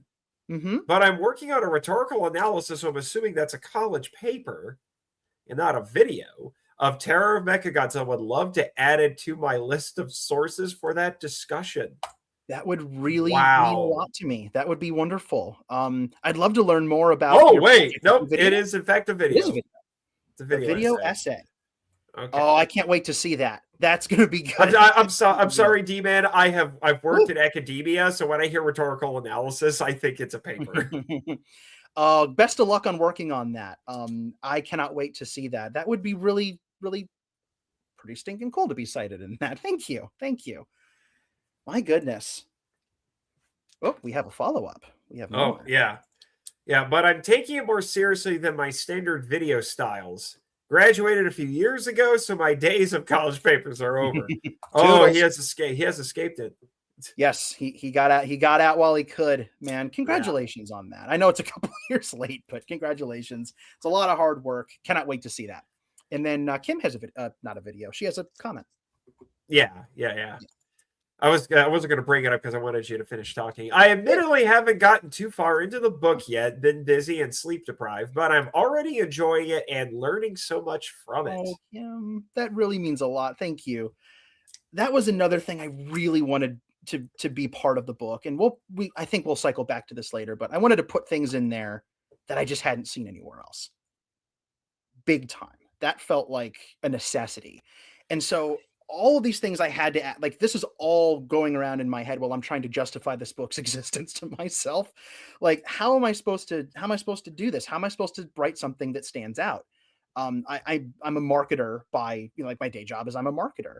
And one thing that I do every single day at this job is I have to have a client who comes to me and says, "Hi, I'm a bank. Make me sound like the best bank you could ever leave your money in. And there are 18 quintillion flipping banks on the planet. What makes you stand out? What is the thing that's going to make me care?" We have a saying where I work, and it's like, it sounds kind of callous when you say it, but it's simply, who cares? And if you can answer that question and then answer the question of why you should care, then if you write your copyright, people will be lining up in front of that bank. And if you can do it simply and sincerely, if you can be honest, and if you can deliver value to somebody, they will choose your bank. And I really wanted to find something that would deliver value to a reader. If somebody is going to be amazing and bring this book into their home with their hard-earned money, I wanted them to get something out of it that would be unique and memorable, and maybe give them a smile and teach them something they didn't know. And that's what this is in a nutshell. Right. Yeah. Right. I will admit there have been a few small things throughout the book where, like, oh, didn't know that. But I didn't know that. Yeah, that was my plan. It's like, if I can put some stuff in here that I just haven't heard talked about anywhere. And I think that's something we'll talk about later on. So I won't divert too much, but right. Yeah. Right. Yeah. I at some point, you're going to have to help me out here, Danny. Elijah has sent me a little video, and I'm trying to decide when to show it. A little video. Yeah. Okay. It is the video of you at G-Fest announcing the book. Oh, that's right. Okay. So a little bit of insight. Should I play it now or wait till a little later? Because it's about 3.5 minutes. Let's hang on to it. Let's hang on to it for a bit. But we should play. Elijah, that's really sweet of you, dude. So this is true story. Last year, he was made aware that an announcement was going to happen, and he had somewhere else he had to run off to, because like me and you, we're often very busy at G-Fest. And he set up, man. Yeah, he set up his professional camera rig, Mr. Filmmaker Elijah, and he sat in the front row of the writers panel last year's G-Fest, and he got footage of me announcing the book for the first time publicly, and then, wrapped up, shook my hand, took off, and did the rest of his day. And it was the nicest dang thing. And the fact that moment exists now on film is really special. So we'll definitely cycle back to that one. Yeah. But But this is something that I'm curious, as your friend, as a reader, and as a fellow writer, I have to know, what was the writing process that you did for this? You've mentioned a few stories here and there about what you had to do in terms of time management, but I really want to know more, because I will confess, inspired by your recent success in particular, but I've been reading a lot of the same people that you're citing in this book, Cal and all the rest of them. And occasionally you and I have toyed with trying to do something like this. And now you actually went and did it. So I'm interested in doing something similar to this in some form or another. So I have to know how you went about doing this. Panic, mostly. Deep panic. So, okay, I'm going to try to find the most eloquent way to describe this. So, writing process wise, specifically, I tend to be kind of all over the place a little bit, but in a hopefully constructive way. Ugh, knocked my camera. In a constructive way when I write. Anybody who's followed the Godzilla Novelization Project for a while knows that if a particular film speaks to me in that moment, or the next part of that film speaks to me, I'll write for that one, and then I'll jump over to another one. And I find that keeps my creative juices flowing in kind of an interesting way. So for G Cinema,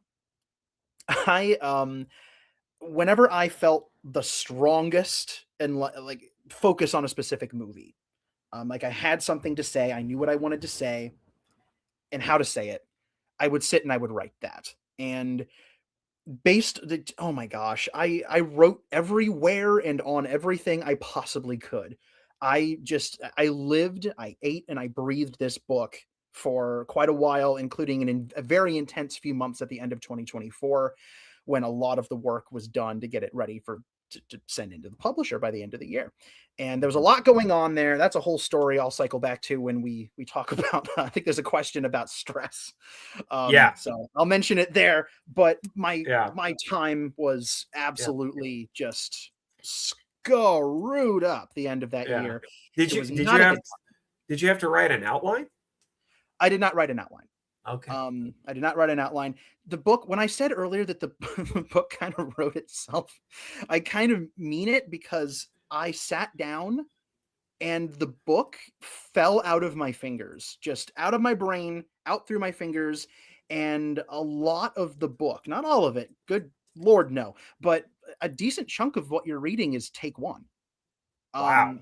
Yeah. It's like the book was waiting. It's like my 6-year-old self was inside waiting to get it out of my system. And I ended up. You were a very articulate 6-year-old. I was not, but he's a little taller now. He's a little taller now, and he writes a little faster. But he was in there, and he was motivating me to do this for him, for me now, and for anybody who wanted to buy the book, right?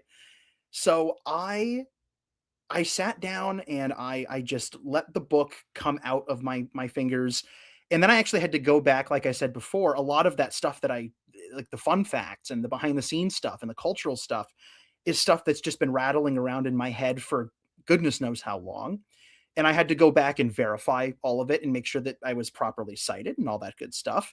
But I think, I almost hate to admit this, but like I did less research for this book than it probably looks like I did. I know I did a lot. And then I went back and verified. Yeah. I've researched, don't get me wrong. I researched the heck out of it, but that would explain the lack of citations. Well, the lack of citations was actually I'll answer this for you right now, because I know we were talking about citations and footnotes and stuff like that. A lot of that came down to honestly just time. It's just time. Something had to go. There were originally going to be appendices. There were going to be, I was going to try to get an interview with at least one or two people and stick it in the back of the book. There was a lot more that I wanted to do. And by the time I got down to crunch time, I had to pick and choose what was going to go in there. And so I figured that my writing was descriptive enough for some of the more esoteric things that footnotes probably weren't needed. Next book, probably going to be footnotes. because I didn't want to get too bogged down, but I feel like I explained things well enough.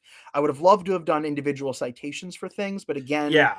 it was so much. So I made sure that the information, like if it was a direct quote, obviously I said who said it, and everything is in the bibliography. And so it is all there. It is all there. I did not skimp out on that, but something had to go at the end, and it ended up being the citations. And not great, but something had to go. Yeah, I just wasn't expecting that, because basically all of the academic books that I have in my research library for the podcast has citations. And I'm like, Daddy, where are the citations? Where are the citations? Where did you find all this? I must know. It's all there. It's all in the bibliography. I just didn't get a chance to throw little numbers after all of it. And I wish I had. And the next one, I'm hoping I'll be able to do that. But that was legitimately just time crunch. That's all it was. I know that don't make me look good, but it's the truth. When I tell you what I was doing those last few months, it might it's not an excuse, but it might contextualize it a little bit. But I did make sure that everything in there, even though my trade-off for not including the individual citation numbers was to triple, quadruple, octuple vet every electron of that book. Everything in there had to be run through multiple things. I had a lot of stuff in there that I was 99% was convinced was real, but since I couldn't get 100% verification from the best sources I could, I pulled it out of the book. Couldn't keep it. So there's a lot that got cut. The book, as of right now, stands at about 97,000 words. And as originally written, it was about 115,000 words. And I cut a lot out. And a lot of the stuff that I cut out was stuff that I just didn't feel 100% saying was like, this actually happened, because 9 people out of 10 said it did, and the 10th guy left town. Like, if the 10th guy left town, it's not going in the book. You got to be careful with that stuff. And goodness knows there's enough misinformation out there about Godzilla stuff that still permeates conversations in the community. There is one ending in King Kong versus Godzilla. Ending. Kenpachiro Satsuma did not have his appendix removed in a Hedorah costume. And that one's that's well known enough that I didn't feel the need to put it in there. But there are other misconceptions that I did address in the book, and there were a few that amused me. Like, Tanaka hated Yoshimitsu Banno after Godzilla versus Hedorah. Not exactly. The movie ended up. I was gonna say it was more like, well, that was weird. Let's not do that again. You didn't hate the guy. Like, that's nonsense. One thing is, here's the other thing, and we can readdress this, but there are multiple things that I did learn for the book that I researched and I discovered, and I was like, oh, that's cool. It's got to go in there. And one of them was for the longest time I bought it, I believed that Godzilla 1985 specifically was made with very intentionally, almost propagandistically anti-Soviet sentiment. And it never occurred to me that it was all part of the joke, but it was confirmed years later. It's not. That resonated with me because this episode hasn't been released yet. It's been recorded, but I learned that myself while doing the research. I'm like, wait, what? What? This wasn't done because America. And Ronald Reagan. No, it was like, no, we just thought it was funny. It was literally just a joke. The joke was completely lost on me, so maybe it's not funny. It was lost on me for years. I used to kind of grit my teeth through certain parts of that film, where it was like, you took this whole thing and recontextualized it to make it political, and it wasn't. That was an assumption that I had for years, and it's an easy assumption to make based on the context of the film, because it's not a very funny edit. It wasn't supposed to be. Originally it was, but the final edit is not like that humorous. So I could be forgiven, but this is why you always do the research. Even if you think you know something, look at it a second time. And I guarantee that there are people who are going to read that passage in G Cinema, and they're going to say, that no way, really? It was a joke? Like, making the Russian guy the villain was supposed to be like a gag on the Cold War?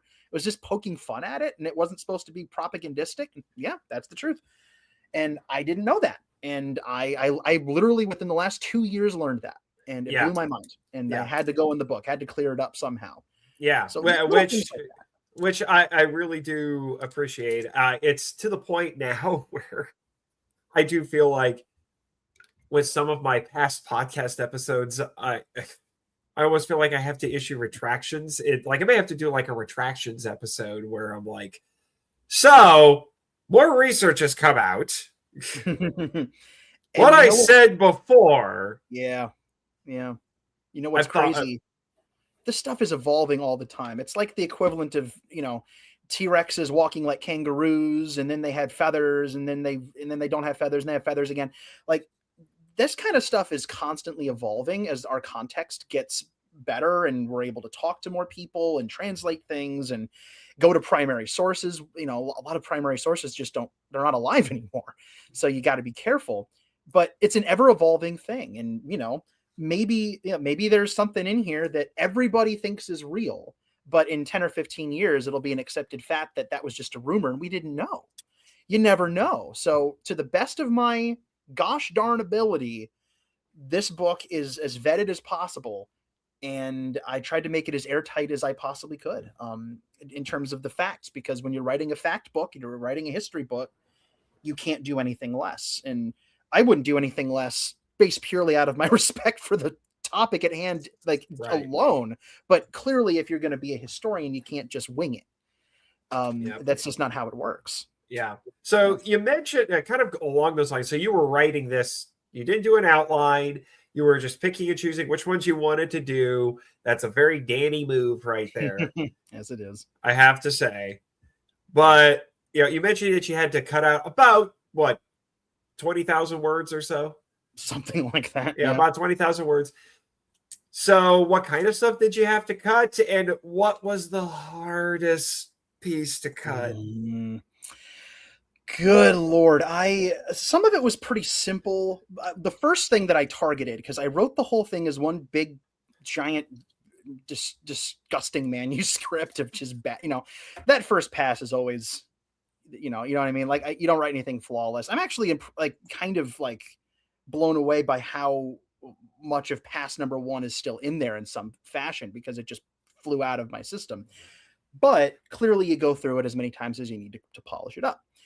And the first thing on the chopping block was what I liked to call the but everybody knows this file, right?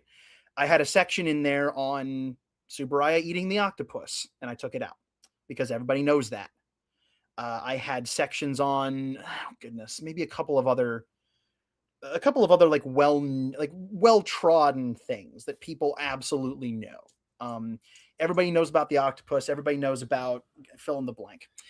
And so those were kind of the first things that I chopped out, because that's been talked about forever and ever and ever. Everybody knows about the octopus. And then after that, this should be a t-shirt.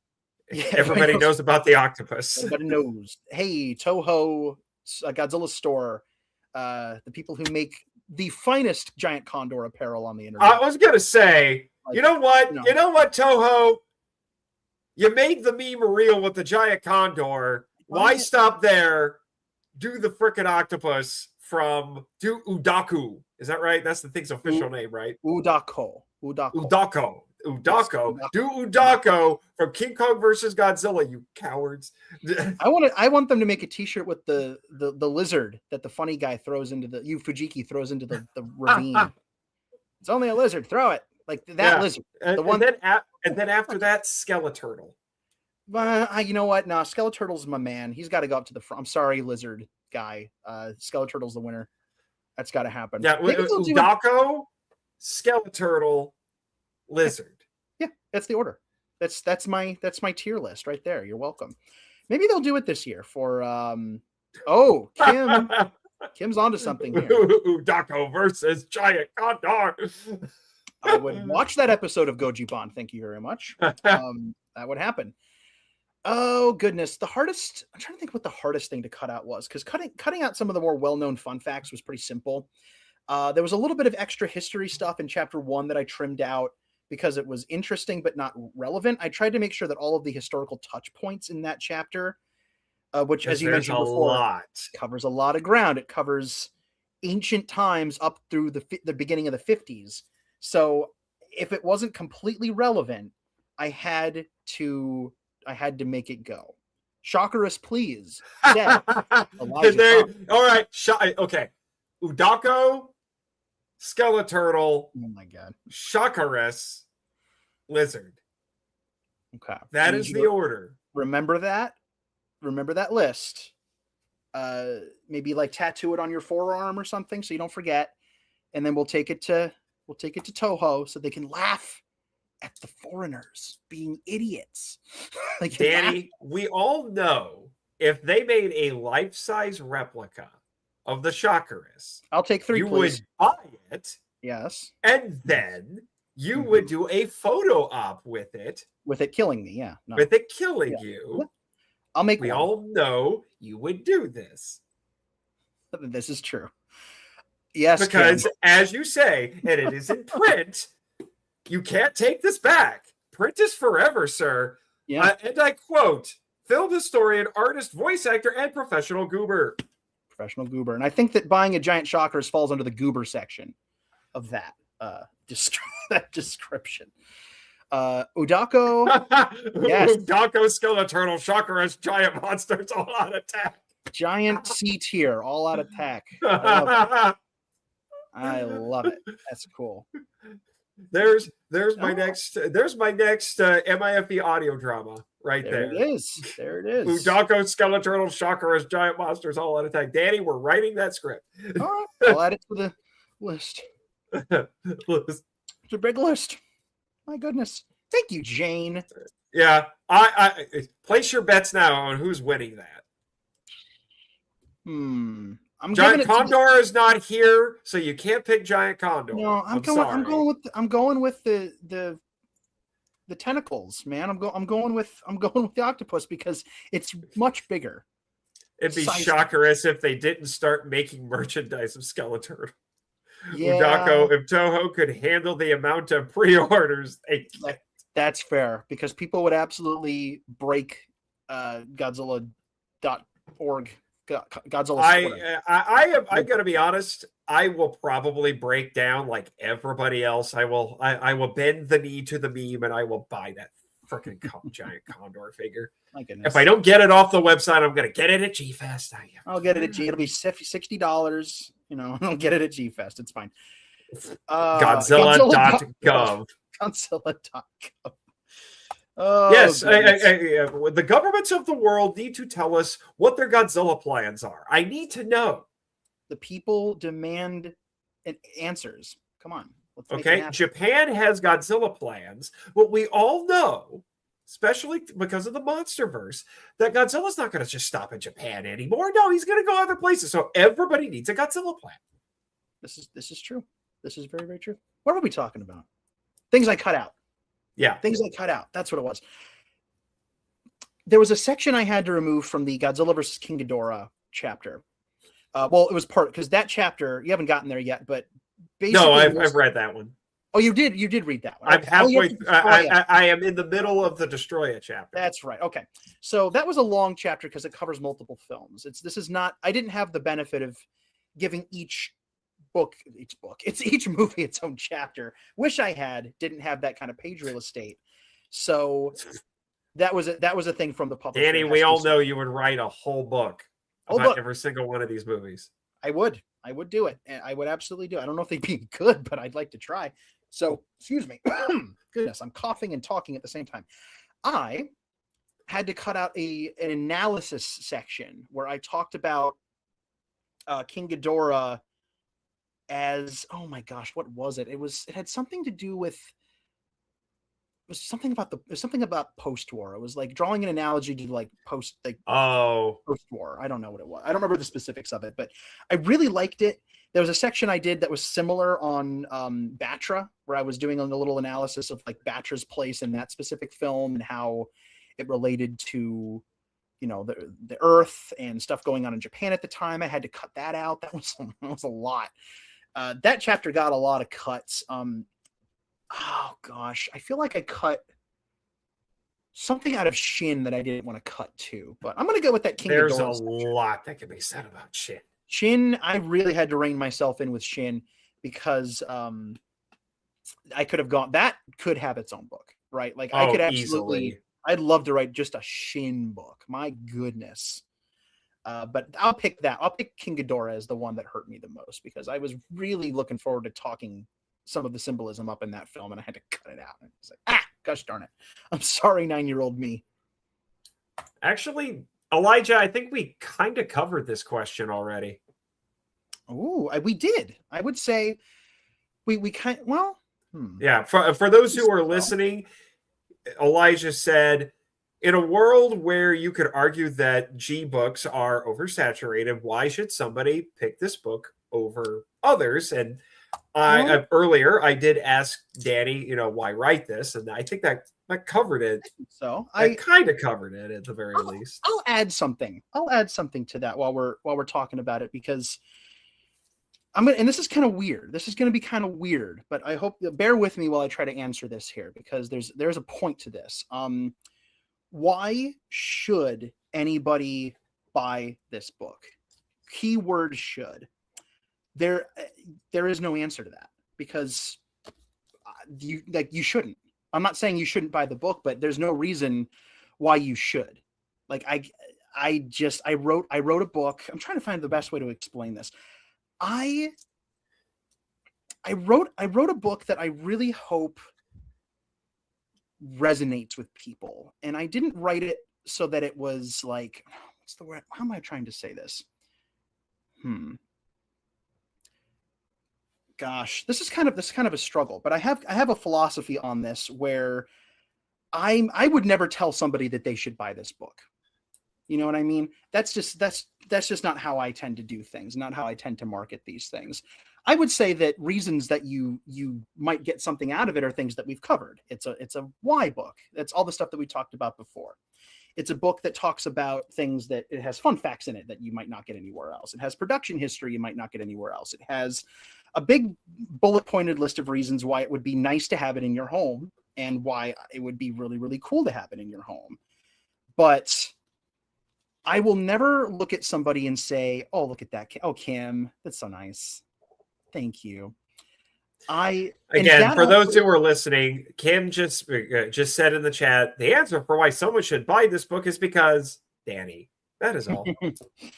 Kim, you are the sweetest. And to me, that really does, like, that right there, that speaks volumes about why, like, what would mean something to me. Like, that it would mean a lot to me if people had this book in their home. And that's Kim's answer. I think everybody will have their own reason for adding it, but it's not my place to tell you should have it. I think that's what I'm trying to say.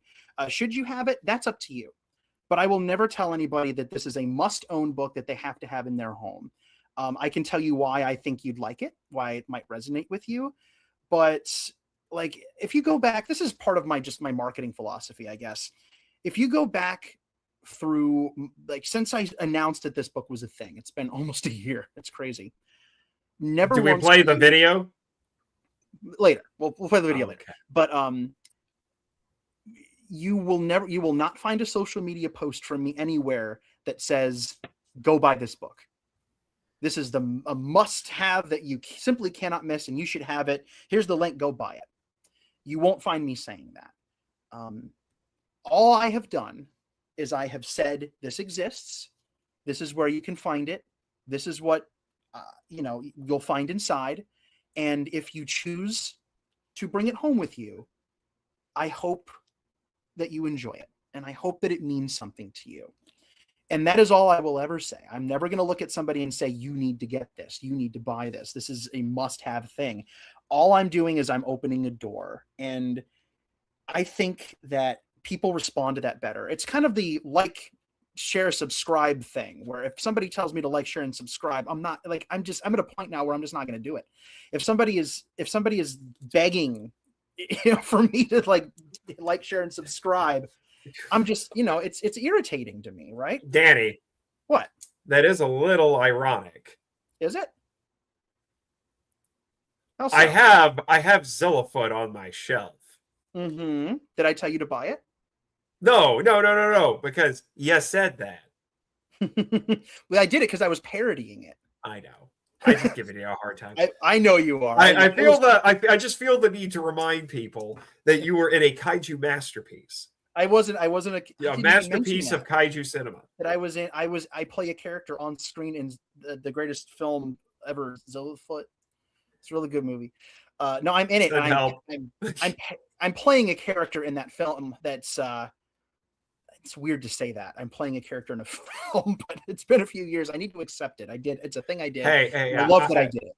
Our friend Elijah was also in it, and I have already given him a pitch for Zillafoot 2 that is basically a buddy, like a kaiju, like a buddy cop film with your two characters.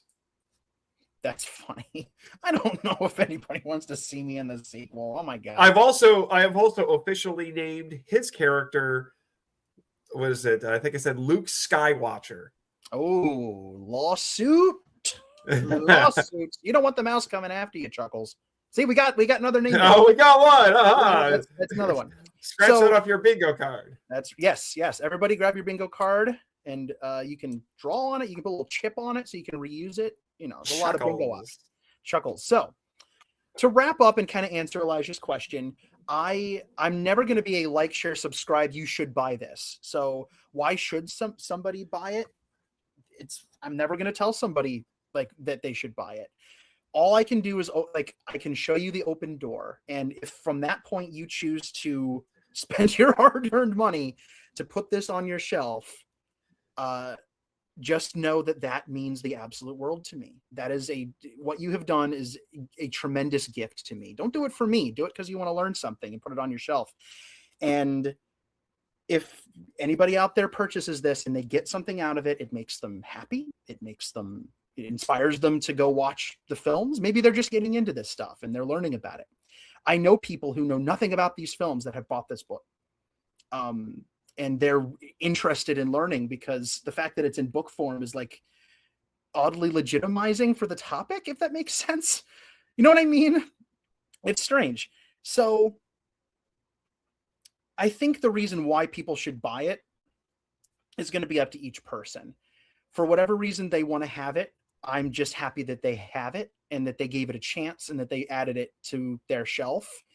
And all I will continue to do is what I've been continuing to do, which is to say, I got the amazing opportunity to write a book, and it means the world to me anytime somebody out there brings it home. And I hope that you love it or like it or get something out of it. And I thank you from the bottom of my heart for supporting it.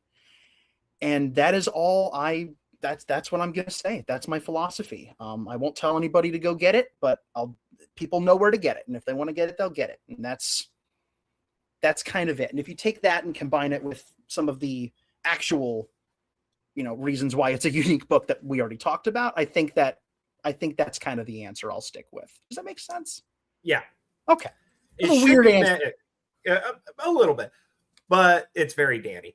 But I feel like I have done a disservice. I should have mentioned this a little bit sooner, but Elijah did make a contribution to this book. He wrote the foreword for it.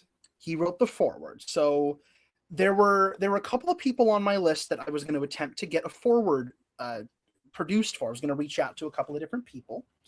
And ultimately, I did, says Elijah. That's funny. Elijah doesn't remember a lot of things that we talk about or do. So that actually, I think he has actually forgotten about entire recording sessions. So when he looks at his podcast episodes, he's like, "Oh, I did talk about that." So I'm holding this up for the screen right now. This is the foreword that Elijah wrote me. And it was something that he did unprompted for me because he knew that I was writing this book and that I was down to the wire. And I was like, I got to get somebody to write this forward for me. And I'm a little worried about the timeline on this thing. And he wrote this for me and sent it to me. And I wiping tears out of my eyes because it was like the nicest darn thing. And That's the Cliff Notes version of how that happened. But he wrote something so lovely for me that I could not put it into the book as the foreword. So it became the foreword. It was just a tremendous vote of confidence. And the fact that this book has his support and that he had so many nice things to say was just genuinely like, what do you even say to that? Like, somebody liked my book and wrote words about how they liked the book. That's huge right there. And again, going back to the should you like and subscribe thing, like that was unprompted. I didn't ask for the nice things that people have said have come unprompted.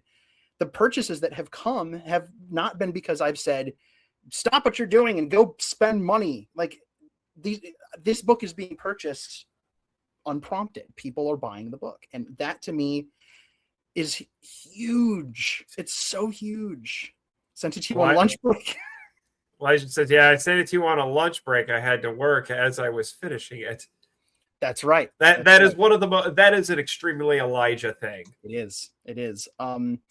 Aside from Elijah, because I know you wanted to bring this up, this was a one-man show. The only contribution I got to this thing outside of Elijah was no one. It was just me.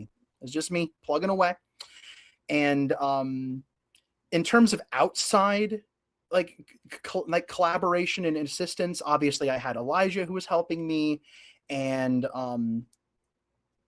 I had an editor, and I'll cycle back to my amazing mom, who I mentioned before, who her support of my weird alternative lifestyle with monsters has never wavered. And she was kind enough to read through the book and help me out with some preliminary editing. And that was a very long, very involved process with a lot of emails.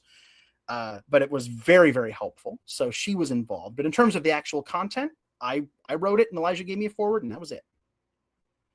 Yes, Elijah. My mom was actually the first person to read this book. Isn't that fun? I love that.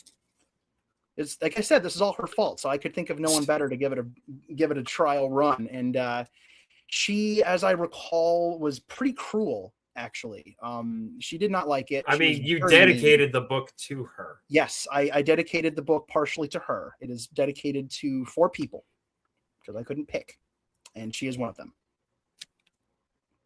Yeah, because of course. And I did put the "it's all your fault" joke into the dedication. Yeah, so because I had to. Yes, indeed. So there you go. Yeah. But is there anything else you want to bring up about what you had to cut, or can we move on? We can move on. Another question. Okay. Move on. Yeah. All right. So we did the bibliography and footnotes thing. So how many gray hairs did writing this give you? All of them. I was going to say, as in how challenging and or stressful was it writing this? Because you told me a little bit about it, and I'm like, I thought Elijah was nuts. What were you doing?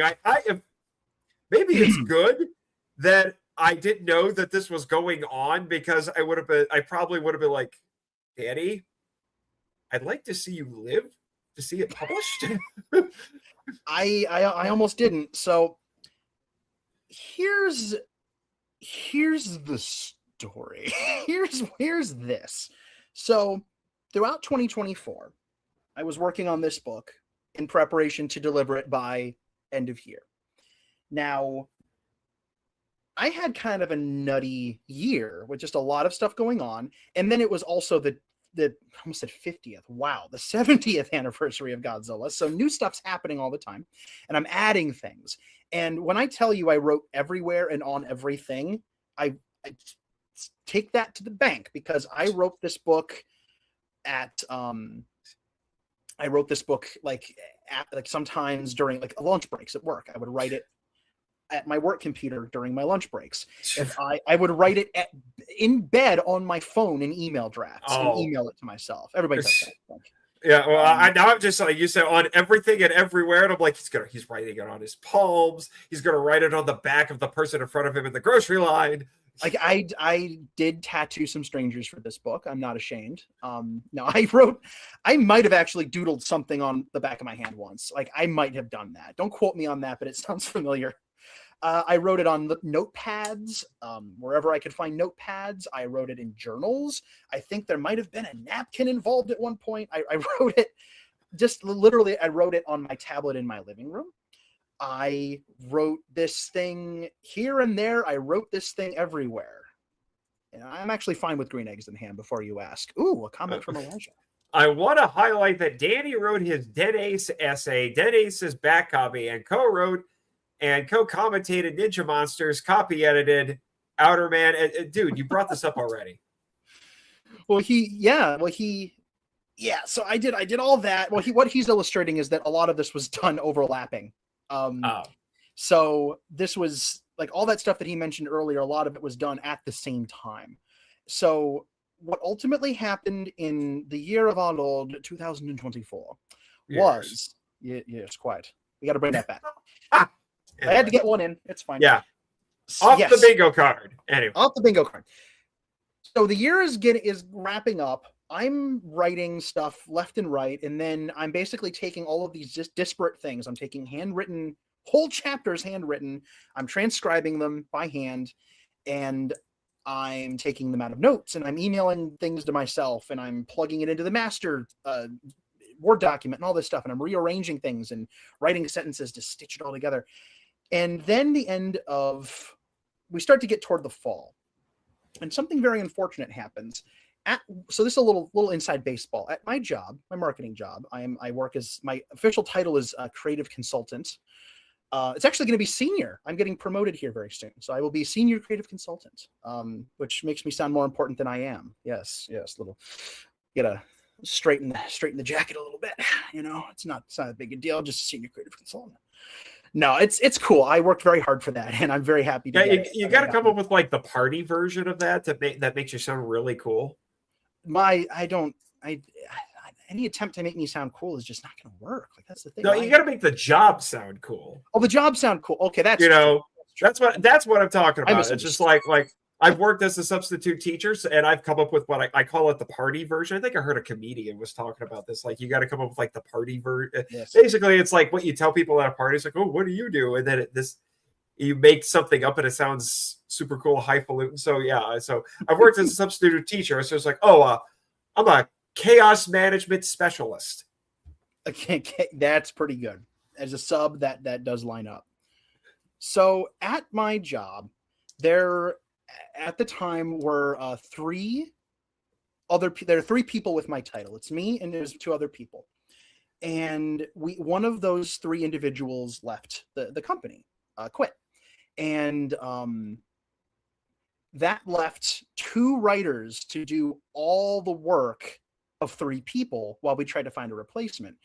There are too many weeds to sift through on this. It is an excruciatingly long story, but basically from the month of September to January, and then going all the way into the next year as we slowly trickled stuff to the new writer that we eventually hired, we had two writers for September, October, November, December. So for 4 months, I was writing at 150% capacity at my job. And I have, like, my job, my workload is already pretty substantial, again, in the weeds, but I write scripts and blog articles and website copy and brochures and like radio spots and all that stuff. And occasionally I do go up and do a little bit of like voicing for it too, just for testimonials and such. And there's a lot more, but that's the cliff notes. So all of that, two people, the whole company was just two people. And I was doing 12-hour, 14-hour days. I would get home, I would get in early, and then I'd write at this job until 11 p.m., 12 p.m., and I'd, maybe sometimes 1 a.m. I almost all-nighted it a couple times.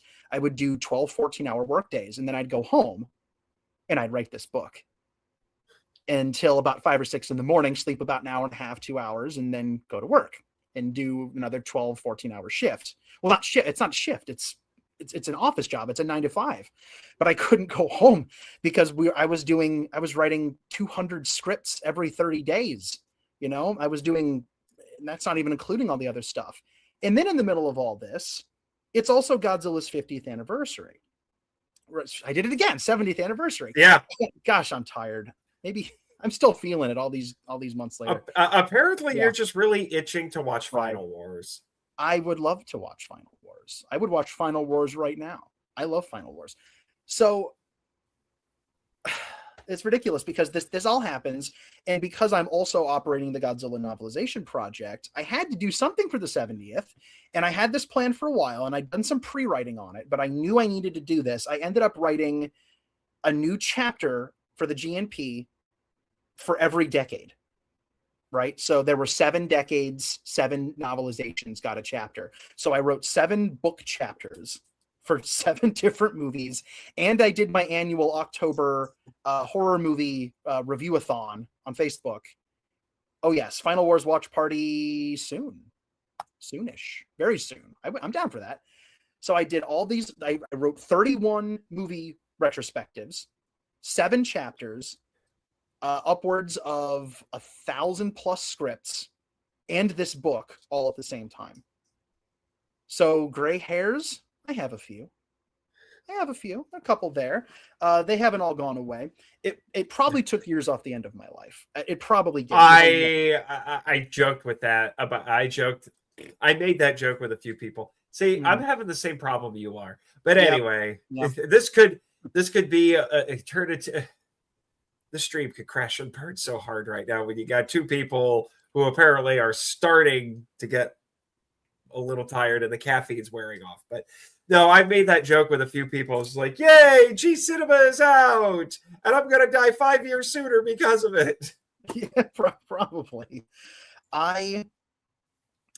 When I finally got through a lot. I didn't get through all of the situation at work was not resolved until June of the next year, fully. We got a new writer in, and he's amazing. He's amazing. He's so good at what he does. But we had to onboard this gentleman, right? So we had to teach him how to do it, and we couldn't just give him a whole person's workload. So it took a few months. But I got all the GNP chapters written, all 7 of them written and posted by November 3rd. That's off the list. All the movie things done. That 31 movie retrospectives. That's off the list. There was something else going on too. It was like a 5th thing. I don't even remember. I think I probably repressed it. I don't even remember. But it was so much. Was that crap? Yeah, I don't. It doesn't matter. Was that what we were trying to do? MIFV episode 100? I can't remember. It might have been. No. I was. No, wait, no. It might have been. I was like, no, that was because for some odd reason my mind went to -1. It's like, no, that was the year before. That was the year before. So it might have been episode 100 because you were helping out with that because there was another riff track. Yes, I did. And you did another theme song. Mm-hmm. I did another theme song. This time I asked you because you set a precedent. You did not ask me for the second one. Oh, I thought I did actually. You did not ask me for the second. Okay. I surprised you twice. Ha. Oh no. Yes. Horrible gifts from people. That might have been it because I want to say it was around that time. I could be misremembering though. So I was doing something else, and it was not Elijah. Erica was earlier than that. It was. It was earlier than that. It was. I know that for sure because when I was going over the MIFE episodes, because I'm going to be doing an addendum. The next thing I record for the podcast will be an addendum to the Biolante episode me and Kim did. Mm-hmm. Because we've already done a full-length episode, and I was trying to remember when that was. That was episode 78, which would have been which was September of that year. And my -1 episode was 81. So I know it was before that. It was. So regardless of how many things were on my plate, it was a very full plate. And it really didn't all end in terms of just all the extracurricular outside the office stuff. Wait, I think I know what it might have been now. Oh yeah. I think it was when I had you do that small role in my Rito special for Scyther. Yes, that is what it was. That's what it was because I wanted Michael to play that character, but he wasn't able to. And then he actually suggested you, and I'm like, okay, here you go, Danny. There you go. So you made your Scyther debut while that was going on too. Yeah, I did that too. Hey, D-Man's got to take off. All right. Thanks for stopping by, D-Man. Be sure to check the VOD or listen to the audio version when it's all said and done, because we're probably going to be here for a little bit. All right. We might be. Thank you very much, man, for tuning in. It was nice to see you. Like I said, I'm just happy that you even know I exist. I'm just glad to see you in the chat. Thanks a lot. D-Man's a real one. We're lucky to have him around. Anyway. Yeah, gray hairs. That's the gray hair story. I finally got everything turned in right before Christmas, and it was a huge relief. This is very funny. You'll laugh. So I ended up I was plowing through a final read through and a couple of tweaks and a couple of things to get it done, and I had the manuscript ready to go. And I was actually at my office. I actually stayed late. I gotten my work done, and I was already there, and I already had the file. I figured I'm just going to finish it now. So I got all that taken care of, and I got all the files together, including the images, which we'll also talk about. And I got them all sent in, and I just kind of went numb for a second, and I stood up, and I walked out of the office. It's midnight. It's pitch black in the middle of Toledo, Ohio. And I walk out to my car. Because it's midnight. Because it's midnight. Yes, yes. And I go down to my car. The heart of a lion. Just kind of and the wings of a bat. You done? Yeah. Anyway. Okay. So I go down to my car. I sit there for a couple seconds, and I take a nice deep breath, and I rolled down my windows, and I blasted the final credit song from Final Wars, Driving Home. Had to. I'm like, bring it on, end credits from Final Wars. And I was just like, that was how I allowed myself to process that it was done. Is I'm a very musical person, so I had to be like, okay, Final Wars, that piece of music, I love it. So that is what I did, and I drove home to that, and that was it. And I took the biggest deep breath of my life, and I was like, I could do it again. That's fine. I could do this. I'll take another 5 years off my life. It'll be fine. I'm gonna die at 39 at this rate. That's only in a couple of years. Yeah, we're not that far away from that. Anyway, that's that story. Wow, it's a doozy. Yeah, like I said, I mean, I knew about a lot of the stuff that was going on, but I was very concerned about you. No, I'm sorry. Sorry to scare you, man. You said things on social media that I'm like, Danny, do we need to talk? You're worrying me. And then I try to be a good friend, and I try to get a hold of you. And you're too busy to talk. And I'm like, Danny, did somebody die? It's like, no, I'm plugged into my family was like, well, where is he? Like, no, I was trying and failing a little bit to be communicative, because I was just like, I'm locked in on this thing. I got to get it done. This is my first book. I don't want to miss the deadline. And I got it done. Yeah. I got it done. And it was all's well that ends well. All right. And, so we've talked about the other contributors to this. I want to ask something, because this was something I was considering as I was reading this. Yes. Because you're talking about, like, there were things you learned while you were doing this. I've picked up on a few things that I didn't know about, but I will admit it wasn't as revealing. Is that revelatory? Revelatory is not the right word, but at least so far. Maybe the last quarter is going to blow my mind. I don't know. We'll find out.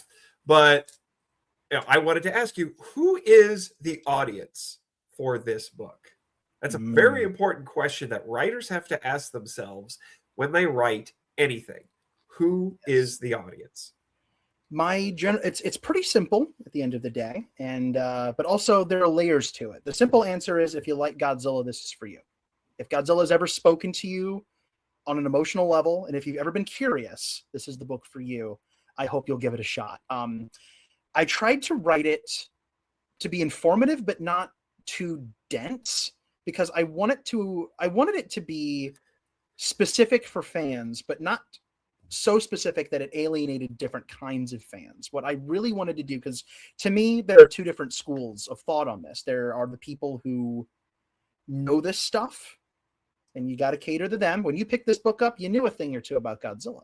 You might have a podcast. You might have at least one that does this. So you know your stuff.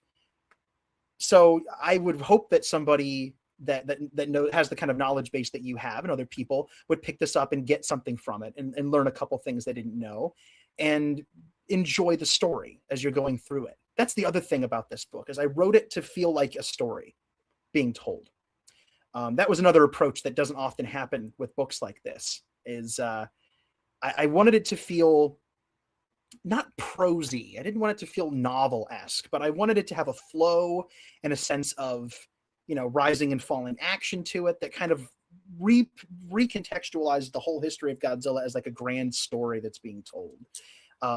Not because I'm making it grand, but because, gosh darn it, Godzilla was grand all along, and all I did was contextualize it like that. Or at least I tried. So I really wanted it to feel like a story, and I wanted it to be a story that could appeal to people who knew stuff. Maybe it's been a while since you've watched a Godzilla film, and this will remind you that they're pretty cool movies and you should go back and watch them. And also, I think that this could be a decent starting point. I mean, I don't want to sound like big-headed about it, but I think it could be a good starting point for somebody who wants a not too dense, but still hopefully informative and easy and fun to read text gateway into learning about the franchise. So I tried to, any more than that, and it would have been veering into try to appeal to everybody, you appeal to nobody territory. And I didn't want that. I didn't want it to be dry. I didn't want it to be too clinical. I didn't want it to be, I didn't want it to feel like it was excluding people who might be new to the genre and to the franchise. But I also didn't want it to be too simple-minded. And I don't mean that in a like I'm dumbing it down kind of way, but just like I know this stuff kind of way. I didn't want it to come across as that to people who do know a lot about this stuff. I wanted it to say something new, and I wanted it to say the old stuff in a different way. A little bit. So I think at the end of the day, I really tried to make this something that anybody who has a passing interest in Godzilla, or a deep love for Godzilla, or they're just finding it, or they've been there for 70 years. They were a kid and saw the film in the 50s.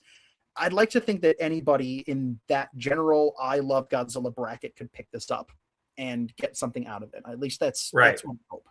Right. The reason I ask that is when I look at my library of research books, and I'm sure you do the same thing. Your entire library is listed in the back, but and I look at it and I'm like, okay, this book was written for lack of a better term, for your beginner fan, someone who's just getting into this. And then there are books that are definitely written for the hardcore. Yes. The exceedingly hardcore at points. And then there are some that are written more academically than others. I don't think I've really run into any that were academically dry necessarily. I have occasionally come across a few essays that were mildly infuriating, but this is true. Yeah. You've mentioned those. Yeah, we've mentioned those. But that's why I wanted to know, because as I have been going through it, I would probably, if I had to compare it to anything, and one of them is somebody actually both of these are people that we've mentioned, but one I would say, whether you probably knew it or not, was an influence on your writing of this. I would say that this is kind of a combination of Jason Barr and David Callett. Where it's a very flattering thing to say, sir. Yeah. Well, yes. Where it's academic, it's well researched, but not overly detailed to the point that it becomes overwhelming. That was my goal. I'm really happy to hear you say that, and thank you, because I didn't want it to be dense to the point of being inaccessible. Yeah. Because even for somebody like us who eats this stuff up like Tic Tacs, if you don't present it to us in a palatable way, then it does kind of feel like eating the most like dry, stale bread you've ever had in your life. Right. It might give you a little bit of nourishment. It might fill your stomach, but the actual chewing and eating process is pretty horrible. Yeah. I didn't want to make a dry unbuttered toast thing. I wanted it to feel like, I don't know. We're going to stick with food analogies. I wanted it to seem like a meal that was, delicious to eat and was maybe a little bit more filling than you thought it would be by the time you finished it. Right. You know what I mean? Right. Because honestly, the only chapter that I felt like walked the line of being kind of dense was that first one, but that's because you decided to put 1,500 years of that one history into it. That chapter was a calculated risk on my part because it's the longest chapter.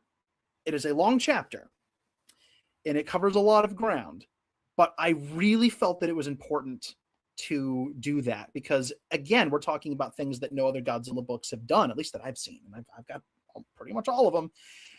I didn't want to just start in the 50s. Everybody starts in the 50s, and even starting in the 40s with the atomic bombings. That to maybe me the 30s if they bring up Kong. Maybe, Yeah. but like that to me is missing the majority of the context. This is a why book, right? If you want to talk about why is Godzilla, you can't just say H bombs and King Kong. You can't say Hiroshima, Nagasaki, and King Kong. You can't do it.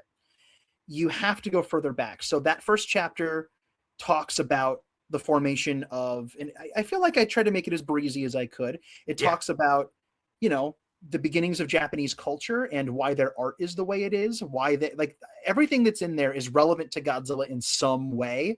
And you might have to go back and read it again, but I tried to make sure everything that was in there touched on tokusatsu as an art form. The fact that Japan is small, and so a lot of their art was small, miniature, bonsai trees, Netsuke figurines, things like that. We talked about I mentioned no theater and kabuki and how it creates a heightened sense of reality that's not supposed to be capturing the real world. It's supposed to be creating a reality that's artistic and evocative, and you can see the strings and the fingerprints, and that's part of the culture. And that's all part of Godzilla. And then I go over to America and I talk about T-Rex for a page and a half. And that was important too, because that little fun fact about the fact that T-Rex was almost reconstructed Jurassic Park style, but in the 1900s, the early 1900s, but wasn't. And they went with the kangaroo thing instead, the Godzilla stance. That blew my mind. If history had veered off in that direction, Godzilla would not look the way he does. And I thought that was so cool. And I had to talk about Winsor McCay. Willis O'Brien, everybody, you got to do that. But nobody talks about Winsor McCay. The man made what might be the first proto-kaiju film, And there's so much interesting stuff there. And then I wanted to talk about, Japanese monster movies before Godzilla. There were more than a lot of people think there are. So I had to talk about all that. And I had to talk about World War II. And it ended up being a chapter I almost cut in half. It is 2 chapter lengths in terms of how long the chapters are in this book. But I knew it did set a precedent. I'm like, is it all going to be like this? Well, like this, it is the longest one, but I reasoned that instead of cutting it in half, I needed to cut chapter 1 down. This is the cut down version, I promise. And because asking the reader to not get to Godzilla until chapter 3 was too much for me. That is a big ask, to just have 2 chapters of nothing but cultural and historical setup before you get to the monster. 1 chapter is as far as I was willing to push that. It's the equivalent of reading an epic fantasy book that has a 100-page prologue. A little bit. And even then, if you do it right, I'm not going to knock books that do that, because if you write I'm just saying, like, I've heard that brought up as like this thing. It's like, it's a thing. Like on writers' podcasts, and they're like, "Oh yay, another epic fantasy book with a prologue that goes on forever." But I've read a couple that nail that first act, where it's like, here's your setup, and it feels really organic and great. But some not so much. Sometimes it's a little bit of a slog, and I didn't want any longer, and chapter 1 would have been a slog. It's dangerously close, but I am actually it's in contention for the chapter I'm happiest with and how it came out. Yeah, because there's a lot in there. Yeah, because then after that, everything felt breezier. You have to get the setup out of the Yeah, way. it felt breezier. It was almost to the point where I was like, Danny, you could put a few more details in here. It's okay. I did too. No, well, no, like in like the later chapters where you're talking about the movies, I'm like, you can talk more. It's okay. I would have loved to. And the fact, I'm going to tell you a secret. Every time you find a part like that in the book, where it's like, in another couple paragraphs of this, those paragraphs exist. They're just not in the book. Every time you find that, I guarantee you. Release the DiManna cut. Listen, if the DiManna cut would have been 400 pages, like this would have been huge. It would have been. It would have been. Seriously, yeah. You're making this even more like the Snyder cut. You realize that? It would have been 400 pages. No, of epic scholarship. Slow with entire paragraphs dedicated to the giant condor and its symbolic meaning. Listen, I originally pitched them Giant Condor the book, and they didn't take it. They didn't take it, man. And so then John tried. John, that was funny. Good old John and the April Fool's jokes. That was funny. So, oh goodness, what were we even talking about? What are we talking about? We're talking about cutting stuff out in length, and dear goodness gracious. Oh, my mouse is being stupid. I was trying to go back to my questions. We'll do it live. Anyway, we'll do it live. That's on the live. We're talking about the book's audience. Yes. So I think anybody who digs Godzilla might get something out of this. Yeah, because then I said it's like I've read books that are for more, I guess you say, casual or beginner fans, and then there are other ones that are for the hardcore. I tell you what. I had a borderline out of body experience when I found out that the first review for my book was from Toho Kingdom. I about lost my mind. Full circle. It was a surreal moment. It was really, it was a very, very good, very positive, lovely review. And the real kind of like blurb that was taken out of that's been used in a couple of other places. I think it's on Amazon now. I think it's on Barnes & Noble. I want to say Kim used it in the amazing trailer she made for me. I have to brag about that. It was a beautiful trailer. Is something, and I'm gonna not quote it exactly here, but good for people who are getting into the franchise and people who are already fans. You'll learn something new. So it was something along those lines. It's like it's good for seasoned fans and people just getting into it, and that is what I wanted.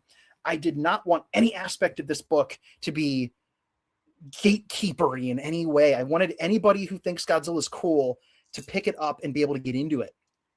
And I didn't want to spook them with, long expository bits. I didn't want to disappoint people who know a lot about this stuff by being too vague. So I had to find a balance within the page limit that I was afforded. And I've had people tell me that I've done a good job with that. And that's really amazing. That really means a lot to me. And I'm glad people are enjoying it. All right. Now, I do want to get into a few of, I'm calling them like the minutia questions. As I've been reading it, I'm just like, okay, I need to know, why did you make this choice? So we talked about the 1500 years, and we talked about the citations and things like that. Yes. And hopefully we don't go off on too much of a tangent and record another podcast.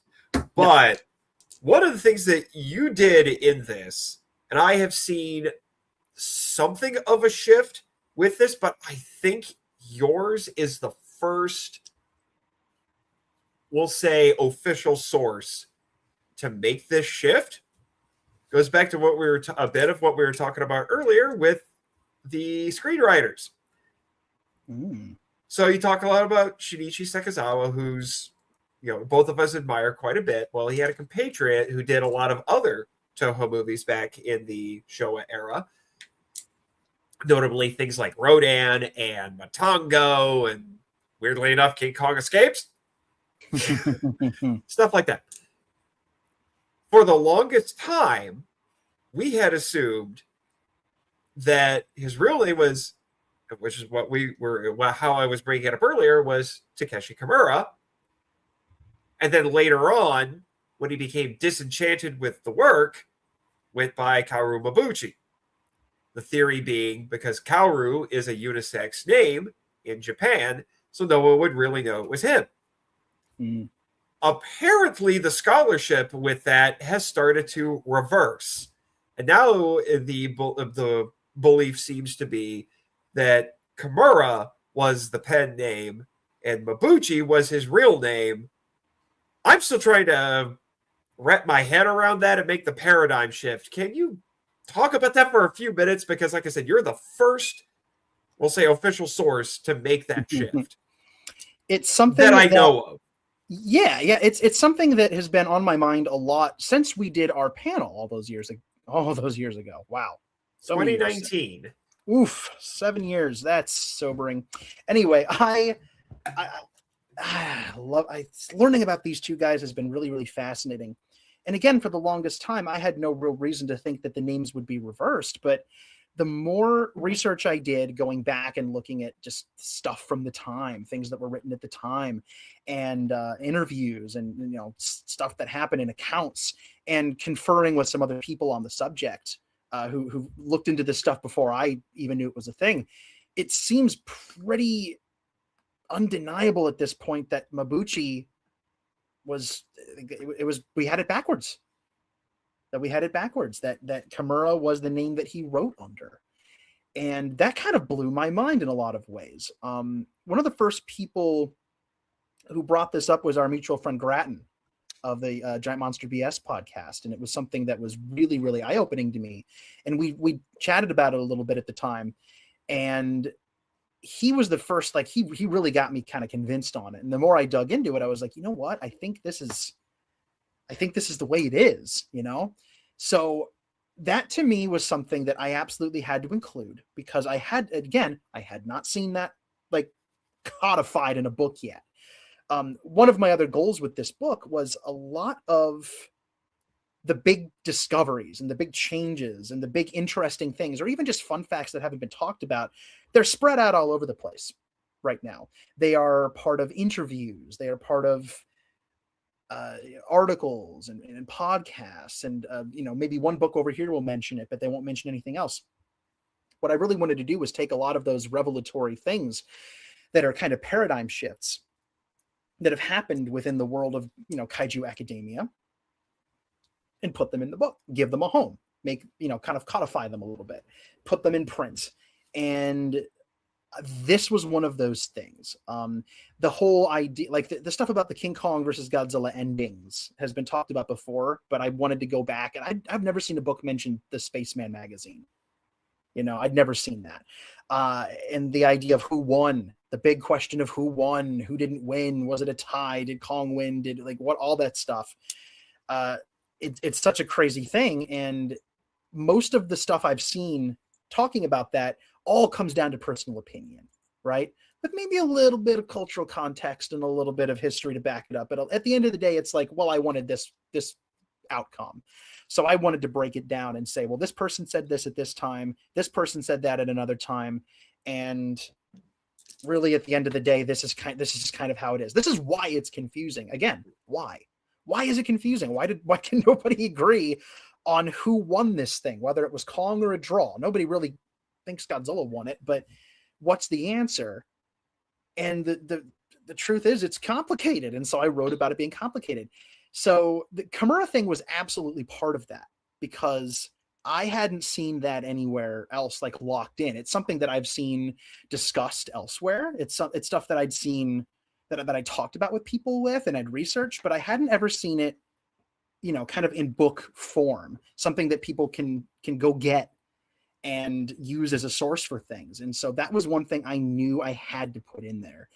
And I find that absolutely fascinating. But yeah. Kimura and Mabuchi. Yeah. And I bring it up because I feel like, you look at particularly the heavy hitters from the Showa era, and it feels like basically all of them have gotten books in some form or another celebrating them. Eiichi Tsuburaya has had several. Honda has had several. We're talking in English. Yes.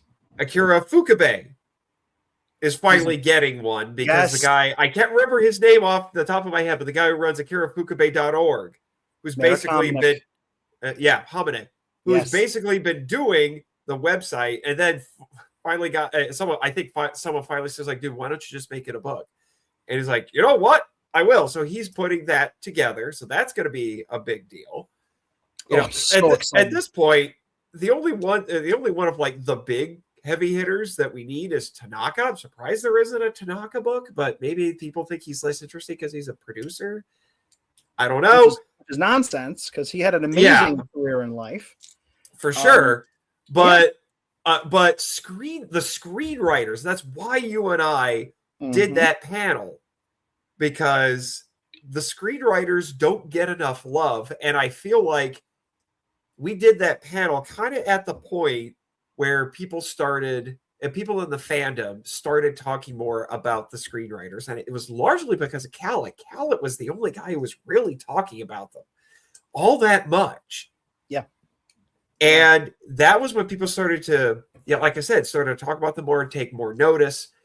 And so I feel like we were kind of on the cusp of that. And that's something that I personally am interested in exploring more, because we have all of this stuff about everybody else who worked on these movies, but the screenwriters are not getting the love that they deserve. Because, even like the suit actors get a ton of attention, and rightfully so. I have gone on the record on this podcast and elsewhere saying suit acting is real acting. It counts as such. But, then suit actors need more love. I also think screenwriters need more love. The thing I've concluded about filmmaking, and this is a little wounding for me as a writer, filmmaking to me is a very director-driven medium. Now, there are directors who write, there are, the Quentin Tarantinos and the Sylvester Stallones of the world, and though when you have an example of that, it really has a unified vision. But it's still a very director-powered industry. But when you look into what the screenwriters did for this, Sekizawa is just as responsible for not only for making Godzilla who he is, but for making Kaiju Eiga what it is. True. I mean, the man who wrote Mothra and completely changed the game. Mm-hmm. It's just, so that's why I had to bring it up, because now we had this paradigm shift. So now it's just like, I don't know what to do with that. So you're telling me that he wrote under the pen name, and then when he got disenchanted, he just put my real name on it. No one will know. There's definitely more research to do as to why certain decisions were made on that front, which is why I don't really get into the why in the book on like that was done, because I don't completely have the full picture yet. But that's the order of operations. It's just now it's a matter of confirming some of the whys. And I'm sure that there are many people, like there are people out there who probably know the whys on that better than I do. And I'd love to talk to those people. I would love to talk to those people too. But now I want to talk about, this really isn't, it really shouldn't be a minutia thing, but this is one of the coolest parts of this book. Yeah.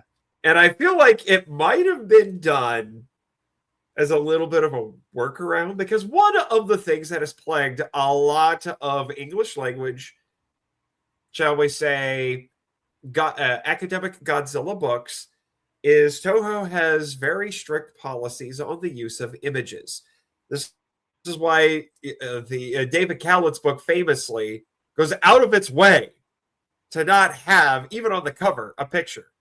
Like, if you just looked at the cover, at the cover image, you would not know it was a Godzilla book, because it's basically just a cityscape. You have to see the title text to know, oh, it's supposed to be a Godzilla book. First off, this cover gets away with it, and I don't know how. Let's talk about the cover here for a second. You mentioned this a little bit to me in private, but I want to know, because you were surprised that Font Hill got away with this. I was a little surprised. I was very, as you might imagine, for the reasons you just mentioned, very worried about the pictures. So when the book was brought to me as a thing, they said, well, we want to do an image plate in the middle. of images. And my first thought was, nope, no, we're not doing that. But the more I thought about it, the more I thought, okay, I know that there are workarounds for this that make it possible. The cover, I had nothing to do with the cover. The only thing I did with the cover was approve it. And weirdly enough, after the approval came in, you might recall, this is a little esoteric, but you might recall that when I revealed the cover at G-Fest last year, the color was a little different. It was a little bit more yellow. And then ultimately it got, I think, maybe a little oranger, and then it got like super orange. And now it's like Nomura is on fire in Godzilla 2000 orange. Yeah, this looks like Godzilla's taking a stroll at sunset or something. It kind of does. It kind of does. I love how both almost apocalyptic yet peaceful it seems, which is both of the dichotomy of Godzilla. It's inviting, but also a little apocalyptic and scary. And they captured it. I think that this book looks so good. I had nothing to do with this. That's why I'm going to gush, because I didn't have a thing to do with how good this looks. They made it look like $1 million, but how exactly Godzilla ended up on the cover, I couldn't tell you exactly how, but it was sent to me, and it was vague enough. Like, there's a silhouette there. It's clearly him, but it's not anything. It's not like a specific Godzilla. It looks like Junior to me, almost. It's a little Junior-y. You know, maybe it's the rounded nose and the posture, but it's recognizable as Godzilla. It's vague enough, especially in the spine area, that I figured it was. I think it's okay.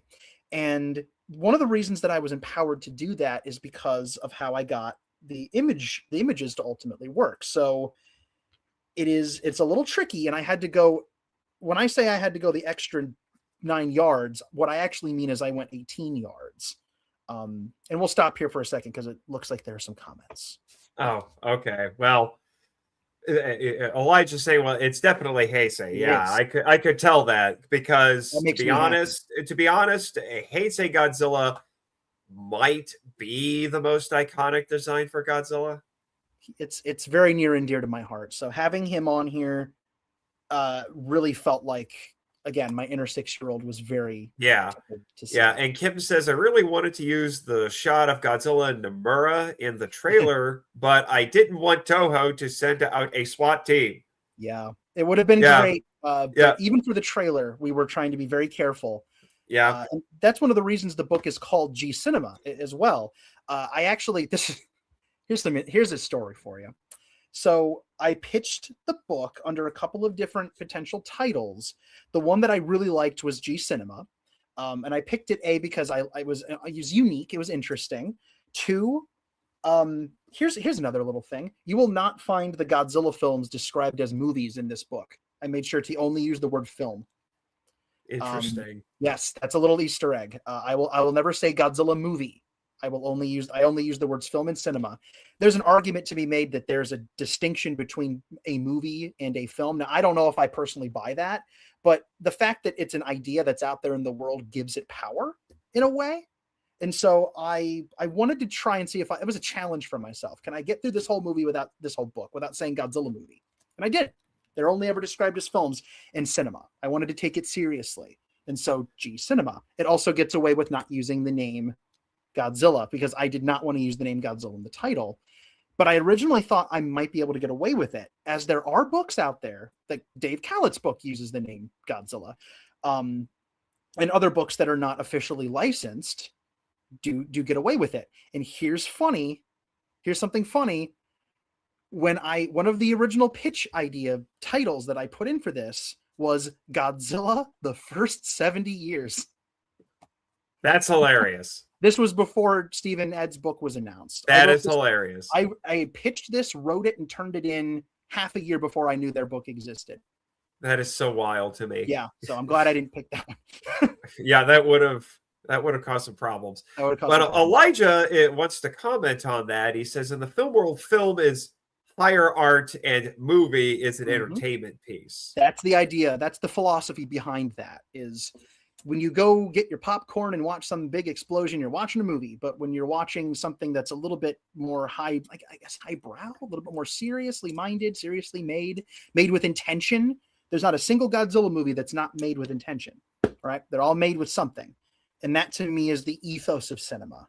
You know, even if the intention is just to entertain school kids in the 70s, even if that's it, you know, they all have some kind of artistic intention behind them. I think any movie does. If the studio is just doing it for content, then you can be sure the people who are actually making the costumes and filming it are doing it from a place of loving the art, even if the studio doesn't see it as art. You know, it's the same reason a movie can come out now and it's is horrible as a lot of modern movies tend to be. I guarantee you the actors and the people who are involved on the ground actually putting in the work to make it are treating it as art, even if what's the final product doesn't fully translate into that. Somebody cares. Somebody has to care. Then your chapter on Godzilla 98 is going to be interesting. Okay. I think people might be a little surprised by that one because like I said, I'm not here to take dumps on the Godzilla films. I'm telling you why the movie ended up the way it did. I'm not defending it, and I'm not coming to its rescue or anything. And this is something I say in the beginning, in what is the author's note? Yeah, the author's note, where I'm not here to poop on these films, but I'm also not here to ignore like actual like flaws. I'm not here to ignore issues. And when an objective issue pops up, I explain it through the context of history. Why did it turn out like that? Was it a budget thing? Did Roland Emmerich just not care? I have 2 quotes in the book that are an interesting dichotomy from Roland Emmerich. Quote number 1 is like, oh, this dude doesn't give a crap. And then the other quote is, oh, he actually got really close to understanding part of Godzilla there. And he saw something as being important. So I put both extremes in there to paint a full picture. I'm not telling you how to feel. It's not my place to tell you how to feel about any of these movies. I'm just the facts, man. Just the facts. And I talk about how it's both a black sheep, but it was also a lot of people's introduction to Godzilla in the 90s. And that's just as valid. I'm just laying it out. And people can take from that what they want. I'm not here to change minds, but them's the facts. Right. So Elijah also had a counter to something that we were discussing. I'm going to address it and then move back into the book. 2 counters. Mothra was written by 3 different people before Sekizawa. That is the novella, not the screenplay. And the film industry is shifting to directors having to be writers as well for their career to take off. Are you talking about at the time, or are you talking about now? I'm a little confused on that. But that is the case. I've said there are a lot of directors who also write the screenplays, which is how you get a more unified vision. But typically, the screenwriter and the director are 2 different people. As for the thing about Mothra, yes, the novella, which was commissioned first, was written first by 3 different people. Go check out the Dr. Jeffrey Engel's translation of it. It's absolutely wonderful. Please go buy that. Yeah. Please. However, Sekizawa did change it a lot. And it was that screenplay, that film, that became the template for Kaiju Anga going forward. So I will not take anything away from the 3 authors of the novella. Not at all. But the novella and the movie are not the same thing. And Sekizawa puts a lot of himself into that screenplay. I'm definitely gonna throw out a plug for that book. If anybody out there has not purchased The Luminous Fairies and Mothra, translated into English by the incredible Jeffrey Engels, just one of the sweetest dudes I've ever talked to. He's so kind and so talented at what he does. Please go get that book. Support him. Support more of these things coming. He wants to do more. There are plans. Yes. So please go do that. For sure. We're talking about images. We're talking about images. Yes, that's right. Yes. So the images. Unless you have anything to add to what Elijah's talked to you about. Oh no, I think you both had good points. Okay. So the images ultimately. Yeah, I just want to show a few of them off. Yeah. So this is it's kind of in the center of the book. Mm-hmm. And I really want to know how you pulled this off, because like I said, this is one of the problems that typically plagues books. That's why Ed and Steve's new book was such a big deal. Yes. I haven't read all of it yet, but the bits of it that I have read, I'm like, okay, the information's solid. It's not necessarily anything new. It's good, but it's not necessarily new. The big appeal of it is there are images published in that book that have never been seen before. The images are outstanding. They're Yeah. oh my gosh, because they had direct access to the Toho archive. Right.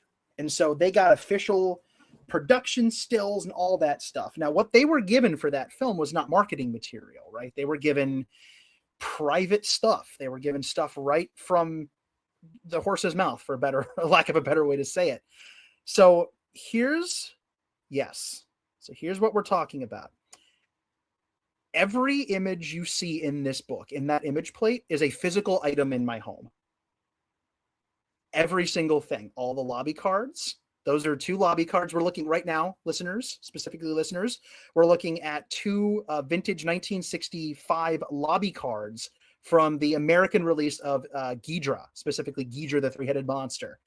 And those are 2. I have those lobby. What you're looking at are scans. Yes. Okay. So manga cover for Ebra Horror of the Deep, and a map of Lecce Island from that film. Those are all things I own. Posters, the VHS cover for Destroy All Monsters, which is literally over my shoulder right now. That's literally the one in the book.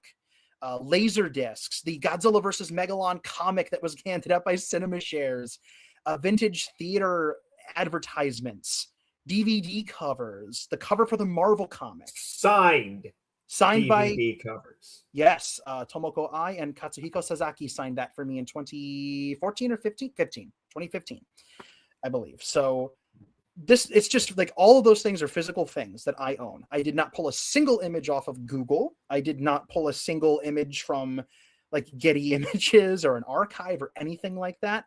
So these are all artifacts from a personal collection. Everything you're looking at, I brought to my library. Same library where this whole mess started when I was 6 years old.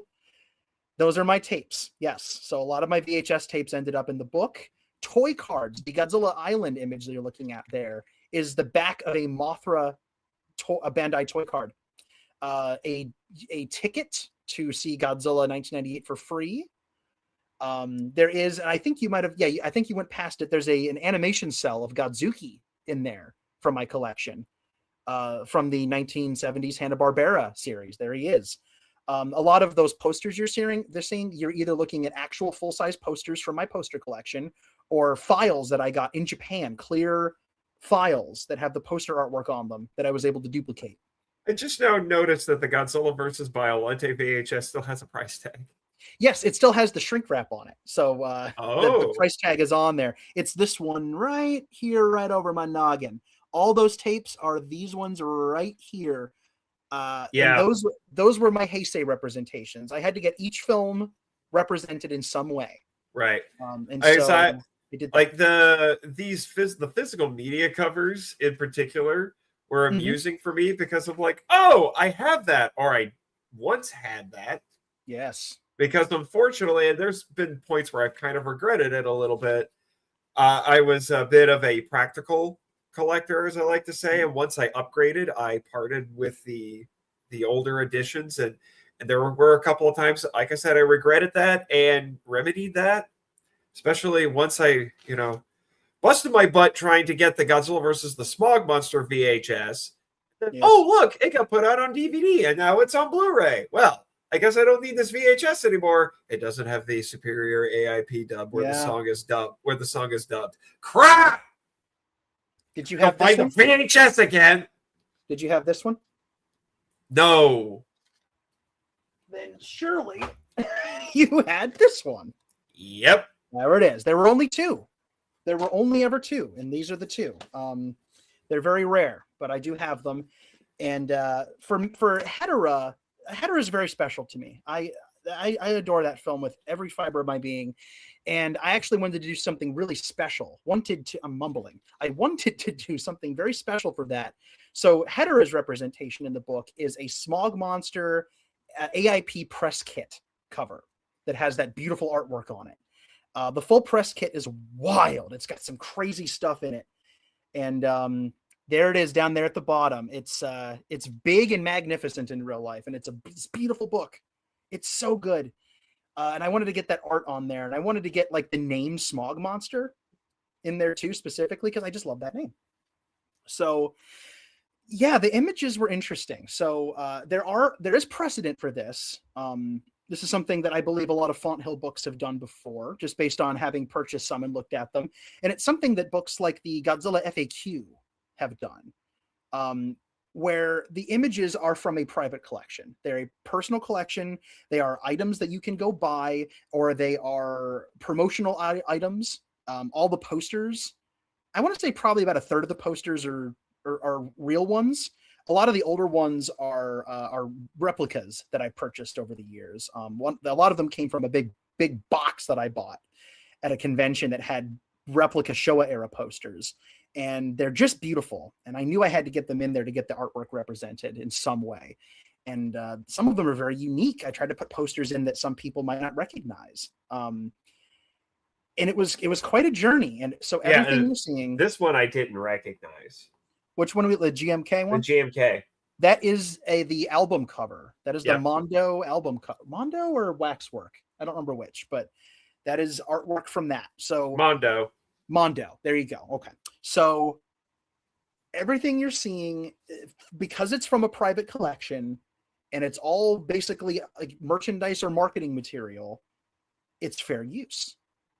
Like I said, I didn't pull none of them were production stills. Like I could not use a single production still because production stills are from the studio and you can't do that. So the closest I got were a couple of press photos that were released. The one of the 54 Godzilla that's in there. And then there's another press photo I have from Godzilla versus the Thing. And they're black and white photos from the set, but they were given out as press kits, right? Those are physical things that, there you go. That beautiful picture, which makes me think of the Ian Thorne book every time I see it from the 70s, because that was there. And there's the image from Godzilla versus the Thing. And oh my gosh, it was really an amazing kind of loophole in a way. And thus far, I have not been sued into oblivion. I tried to make sure I did my research on how to do this, legally, not just because I'm scared, but because I have respect for Toho's copyright on this stuff, and I would never want to infringe on it. So, like I said, lawyers are scary. Lawyers are scary. You know what's scary is their lawyers are scary. Yeah, they are scary. I don't want to mess with them. And what's even scarier than that is paying for my own lawyer. Like, I don't have lawyer money. This Godzilla 98 ticket thing is of particular interest to me because I also have this. You do? Okay. I do because obviously you didn't go see the movie during its first theatrical run. I did, and I did get my hands on this, and I'm curious to hear what condition yours is in, because one of the things that it came with was a film cell. I have my film cell. I have my film cell too, but time has not been kind to it. Oh dear. Yeah, the problem with the film cells, at least for me, and if anybody can tell me what I'm doing wrong, if I'm doing something wrong, please tell me. I can't scan those. The light doesn't shine through right. It just looks like a big black box. So I don't know how to scan those and make them work. If there's a way to capture a film cell image as a scan that you can then save as a JPEG and put into a book, I'd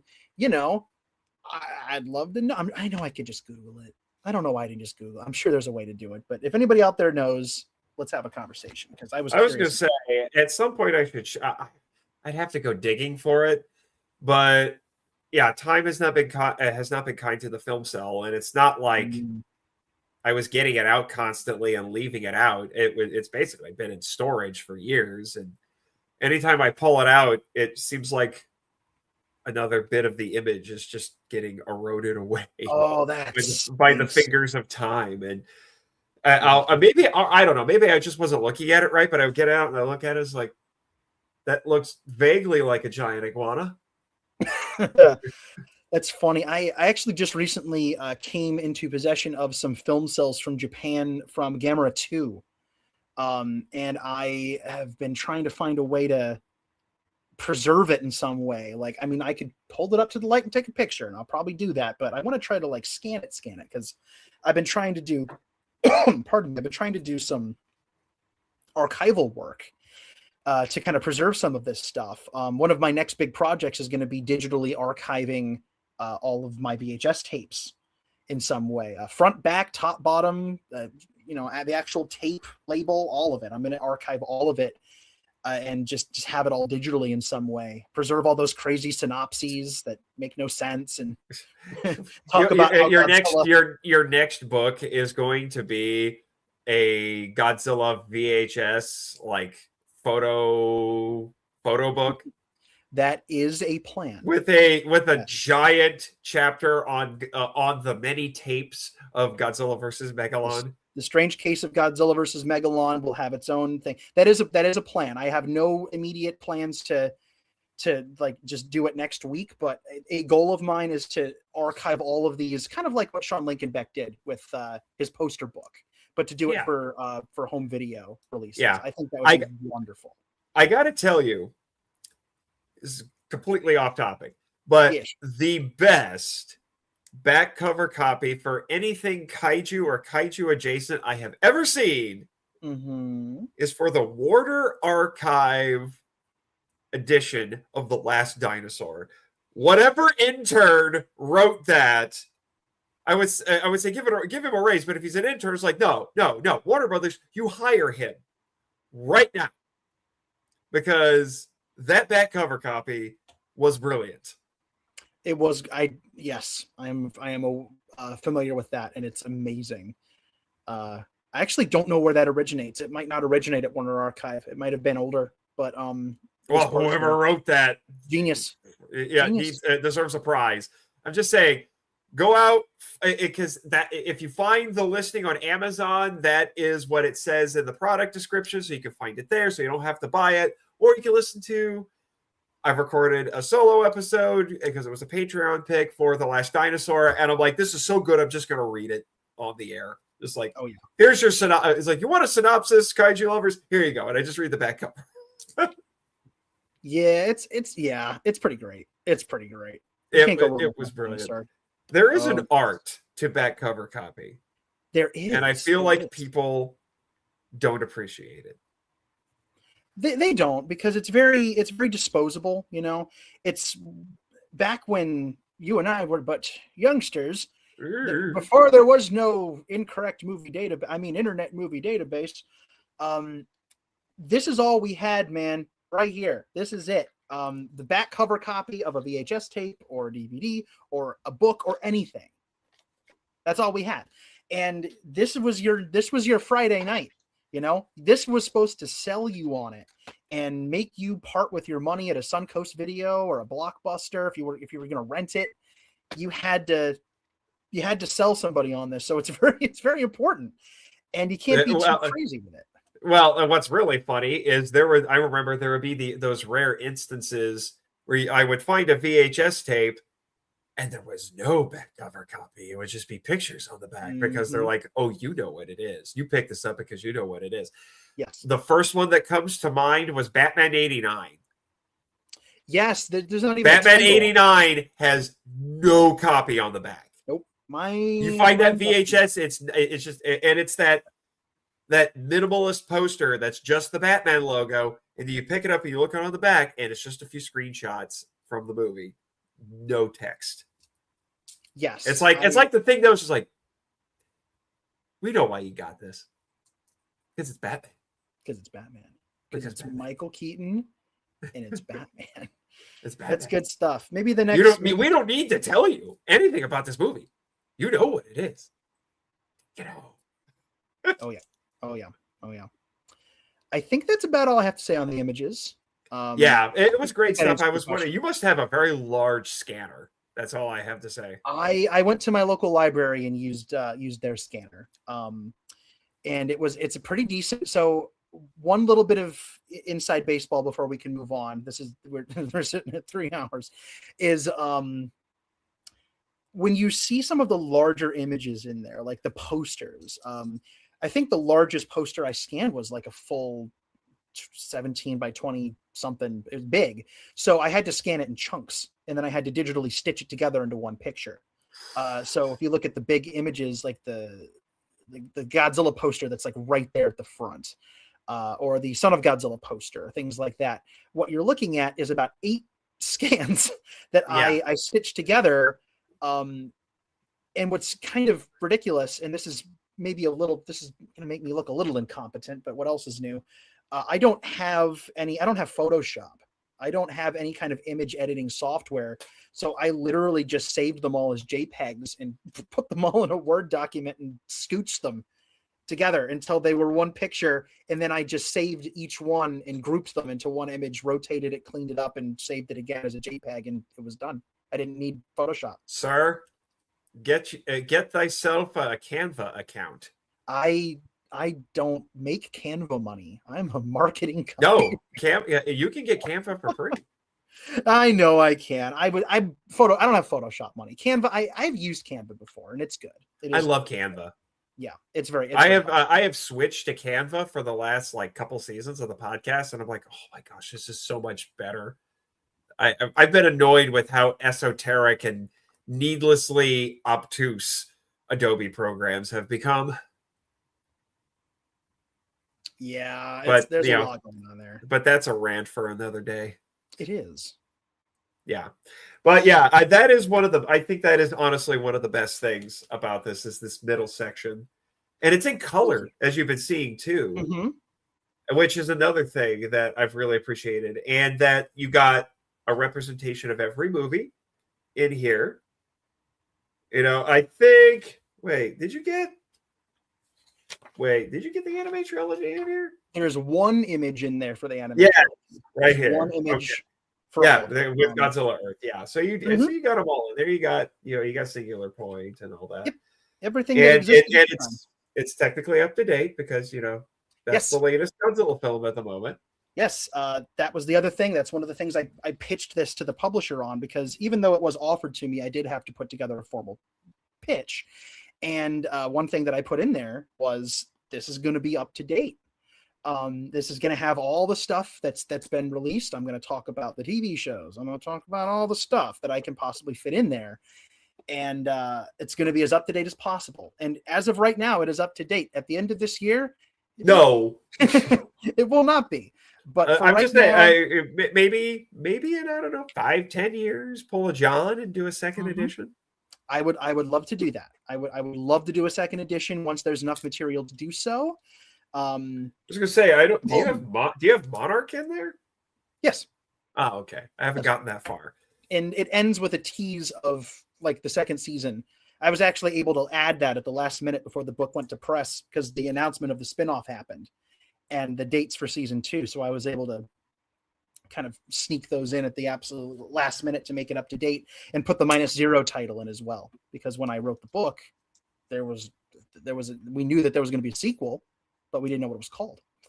So I managed to sneak that in like just before it went to actually to print the darn thing, and I got it in there. So it's as up to date. Oh, Monarch season 2. Yeah. Well, yes. Throw your copy in the wood chipper, Elijah. It's worthless now. Worthless, I tells you. Worthless. My goodness. Paperweight.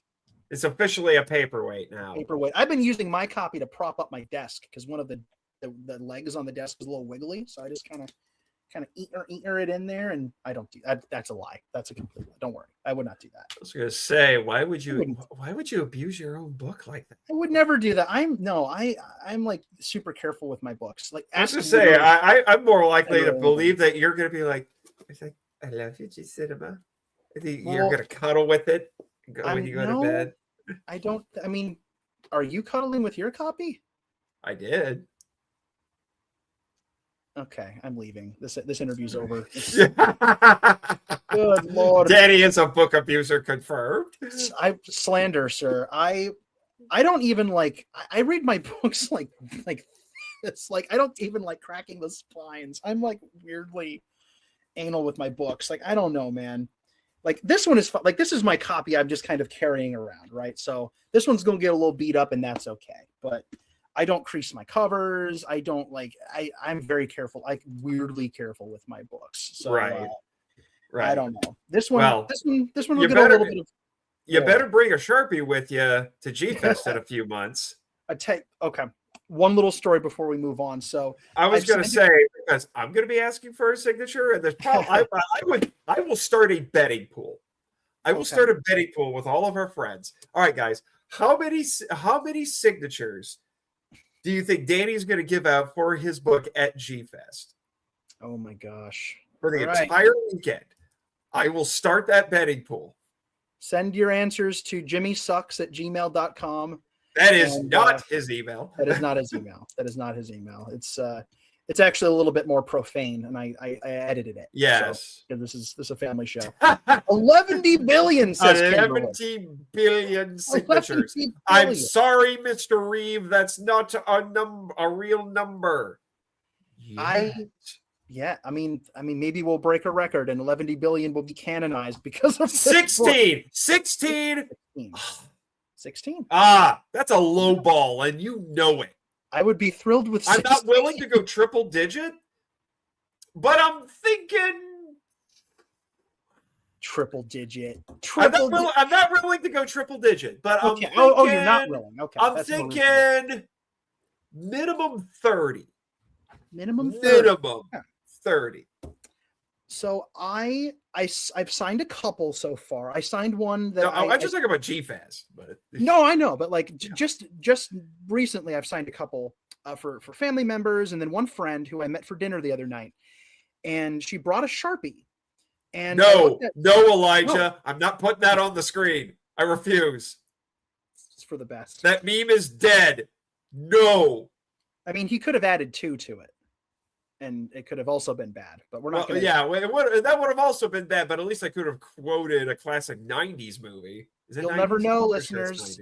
You'll never know. It's lost to history. You'll never know. So, Les Shrug. Yeah, Elijah's harassing us right now, and I'm here for it. So, the other night he's trolling us like Pacific, like the Pacific Rim sequel, like Uprising. Ouch. So, Elijah, down boy. Mama Kim has swooped in. I was going to say Mama Kim just came out. He did. All right, quickly. I signed this book, and my friend brought a Sharpie, and I looked at this, and the first thing I thought was, oh no, this is not, I can't write in the book with this Sharpie. It's going to bleed right through the paper. So I took the Sharpie and I put the teeniest little dot in the corner, just the teeniest little baby dot in the corner. And sure enough, it bled right through. And I had a pen, so I was able to sign it without incident, but I'm really glad I didn't sign it with a Sharpie, or would have ruined it. Like it would have bled. It would have been terrible. So I will not be signing these with Sharpies. I will have to bring a nice pen. I was going to say, bring a high quality pen. Nice pen. I have a couple of very nice pens. I'm going to bring a pen.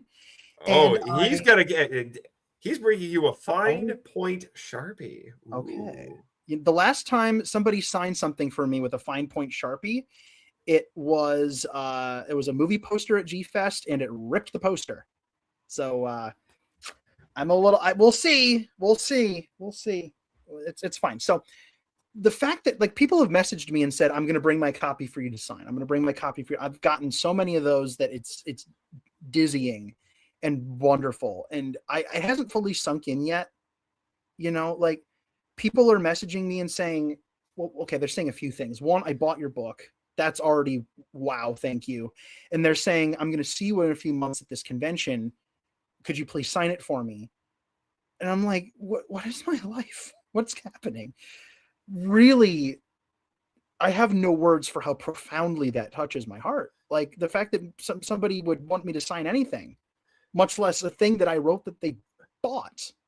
And again, I didn't. It's not prompted. I didn't get online and say, "Bring me your book and I'll sign it," because it's like I didn't do that. I'm just saying, here's the book. It exists, and if you want it, there it is. And people are saying, "Hey, I bought it. Can you sign it?" And that's huge. I've got 2 words for you, Danny. Book tour. Book tour. I don't think I'm gonna get far on a book tour about Godzilla movies, but I do. You would be surprised. I would still call up, a few libraries, bookstores, or whatever. Oh, well, that I've done. Want me to do some, book signings for you? That I have done. I actually, as of right now, I'm booked to do worst. Just do it. It's fine. I earned it. There you go. Okay. There. Nice. You get them both. I'll take both. Yeah. So I have an in right now at a local comic shop. I'm going to be doing a signing in August, which is really, really cool.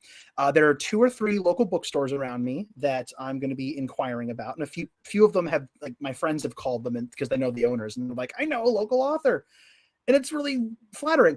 And just the other day that happened, and it was Barnes and Flip Flap and Noble. I have an email and a phone number to call my local Barnes and Noble and set up a book signing. And I the words coming out of my mouth right now, Marchand, I can't believe it. I really can't believe it. And Barnes and Noble has to actually get it in stock first, though. So here's that story, because I did promise it briefly. Yeah. So multiple people have gone into multiple Barnes and Nobles around the country and have reached out to me, people I don't know, friends, and they have said it's not like we can't get it. Either we pre-ordered it from Barnes and Noble and we haven't gotten our copies yet, or we went and looked on the shelves and it's not there. And I did a little digging. I asked a few people, and I actually went to my local Barnes and Noble and did a little digging. So they're sold out online. And the answer that was communicated to a friend of mine that was then told to me was the book has been popular and is selling out online. And because there's no stock online, they're not shipping people's orders out until they get more stock from Great Britain. So they have to restock. And until then, it's not going up on shelves. But I did confirm that my local store, and this was through somebody else telling me, I didn't ask about this myself, but they confirmed that my store at least is going to have 3 or 4 copies on shelves here within the next however long it takes for them to restock. So it's oh my God, it's sold out on Barnes and Noble. What do you mean? Relish that.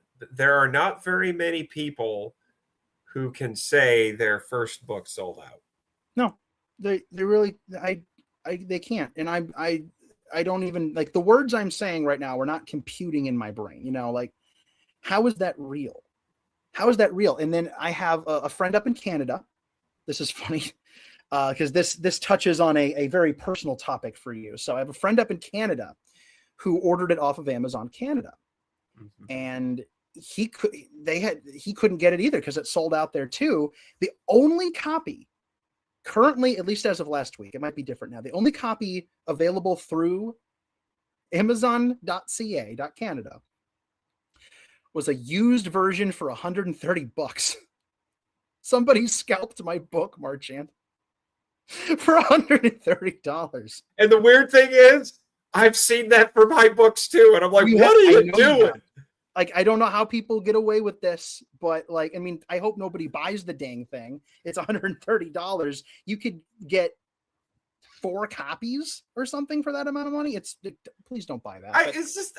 I just because it's happened to you. Did you think this was really that limited of a run and it's not going to go into print again? It's just like, it's very, somebody saw that it was sold out and saw an opportunity to create an artificial, like, it's rare thing, I guess. I mean, I don't know the full story, but that's my gut. That's why most people do that kind of thing and they scout stuff. It's like they create the scarcity. A lot of people create the scarcity by going into Walmarts and filling up their toys with their carts with GXK toys and then selling them for $50, $100 a pop. But this isn't that. Like, I think somebody probably saw that it was out and then swooped in and tried to manipulate people. And I certainly hope nobody buys it.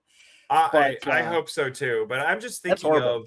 of, as a physical media collector, and you would know what I'm talking about here.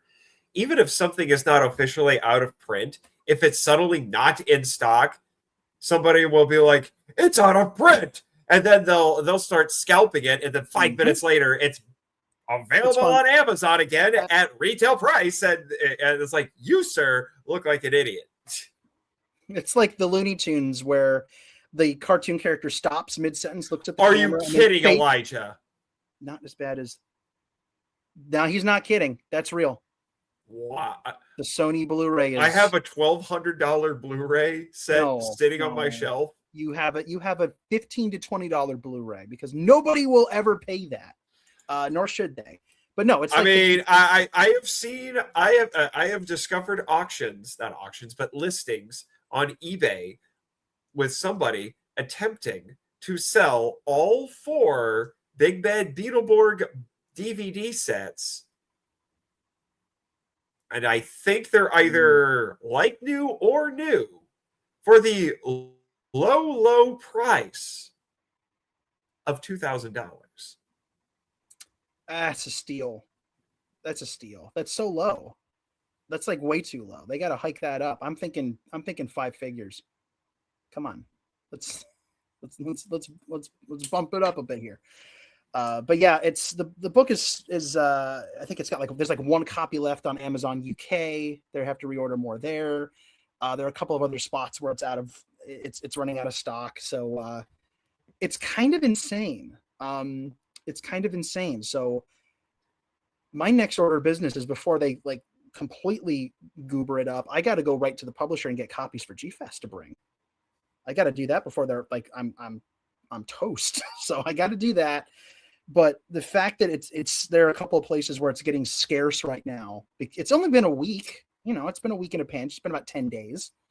And, after all those pre-orders getting fulfilled, I don't know. There's a part of me that wants to think there's a very simple, not that cool explanation for this, right? There has to be something on, has to be some reason. Maybe 6 copies were ever printed ever. Oh, I was gonna say, that being that the publisher underestimated how many copies they would need. I have no confirmation of that. I guess that's possible. Oh my God. I mean, I guess that's possible. I don't know. All I know is that Barnes & Noble's waiting on more, and they're going to have it on shelves when it comes out, and then people who pre-ordered it are going to get theirs when they ship, and it's makes me glad I pre-ordered this when I did. Yeah. I mean, it's still, it's not going away on Amazon America right now. I think that's probably the best place to get it if you want to get it quick and you want to get it. It's. Maybe $2 or $3. I got it the day of. Yes. Usually, if I pre-order, I don't always get it on release day. It may come a day or two after release day. This came on release day. That's cool. I had a lot of people on release day send me messages saying, "I got it. Here it is." I'm the collage image. I put up a collage image. You're in it. You saw it. End of last week, or over the weekend. I don't remember when it was, but it was 9 or 10 pictures. I probably got double that now, and I'm going to make a new collage that's every time I get more pictures, I'm going to add it, and I'm going to keep posting it so that I can keep thanking people.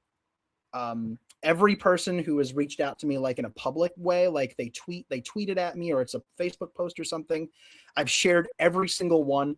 If you get it and you take a picture, or even if you don't, it doesn't matter. If you got it and you I will absolutely share it. 100%. I will share it, and I will thank you because you deserve it. It's been really amazing, and I can't quite fully. It hasn't fully sunk in yet. It's been pretty amazing though. I'm rambling. What other questions you got? Are we? We basically covered everything that I had in my little document. I was going to ask if I had anything else to add, but I just want to reiterate to you, Danny. I mean, in all seriousness, I've known you for 8 years. We bonded because we're both writers. And we love all this stuff, and it's been very exciting for me to see you go through the whole process of getting that first book out. reminds me a little bit of when I did it, and that's why I was reminding you. It's like, hey, really soak it up, because this is going to sound kind of pessimistic, but you won't have that again. You could publish 100 books between now and the end of your life, and you will not have this experience again. There will only ever be a first, the first time. And that has, you're very right. Thank you. And that has not been lost on me. The fact that you're only ever going to do your first book the first time, right? Like, this is, everything else from here on out will be 2, 3, 4, and so on into however long I'm lucky enough to continue doing this. And people are interested in what I have to say. And there it is. I'm so proud of you, Danny, says Kim. Thank you, Kim. Thank you, Kim. That's so sweet. I've heard like, I've had many people say that recently. Like, Dan, you did good. I'm proud of you. That means more to me than the book does. Like, like, just the people who believed in me on this stuff, that is a greater gift to me than even being able to hold a book. This is its own level of surreal right here, holding a book that you wrote. This is its own level of beauty and just and blessing and magic, whatever you want to call it. It's amazing. But I've been very, very fortunate over my journey through this stuff, whether it's my mom when I was 6 years old or the incredible crew of people who surround me now, you and Kim and Elijah, and so many other people, too many people to mention here. I'd be rattling off so many names. These are all incredibly special people to me, and people who I never would have met if it weren't for this guy. Not the book, but the monster, right? And we've talked about this in relation to G-Fest before and other things, but the people you connect with, the souls, the human souls you get to count as part of your life beyond just the purview of having a shared interest. These are people who, are going to be in my life forever.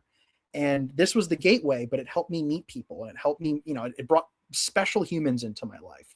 And whether that's, like family or friends or people I've never met online who took it upon themselves to take an interest and add this to their shelves, I can sit here and tell you thank you. And it's just, there's no way to make the words thank you sound as important as I want them to. But thank you, thank you, thank you, thank you to my friends, readers, everybody.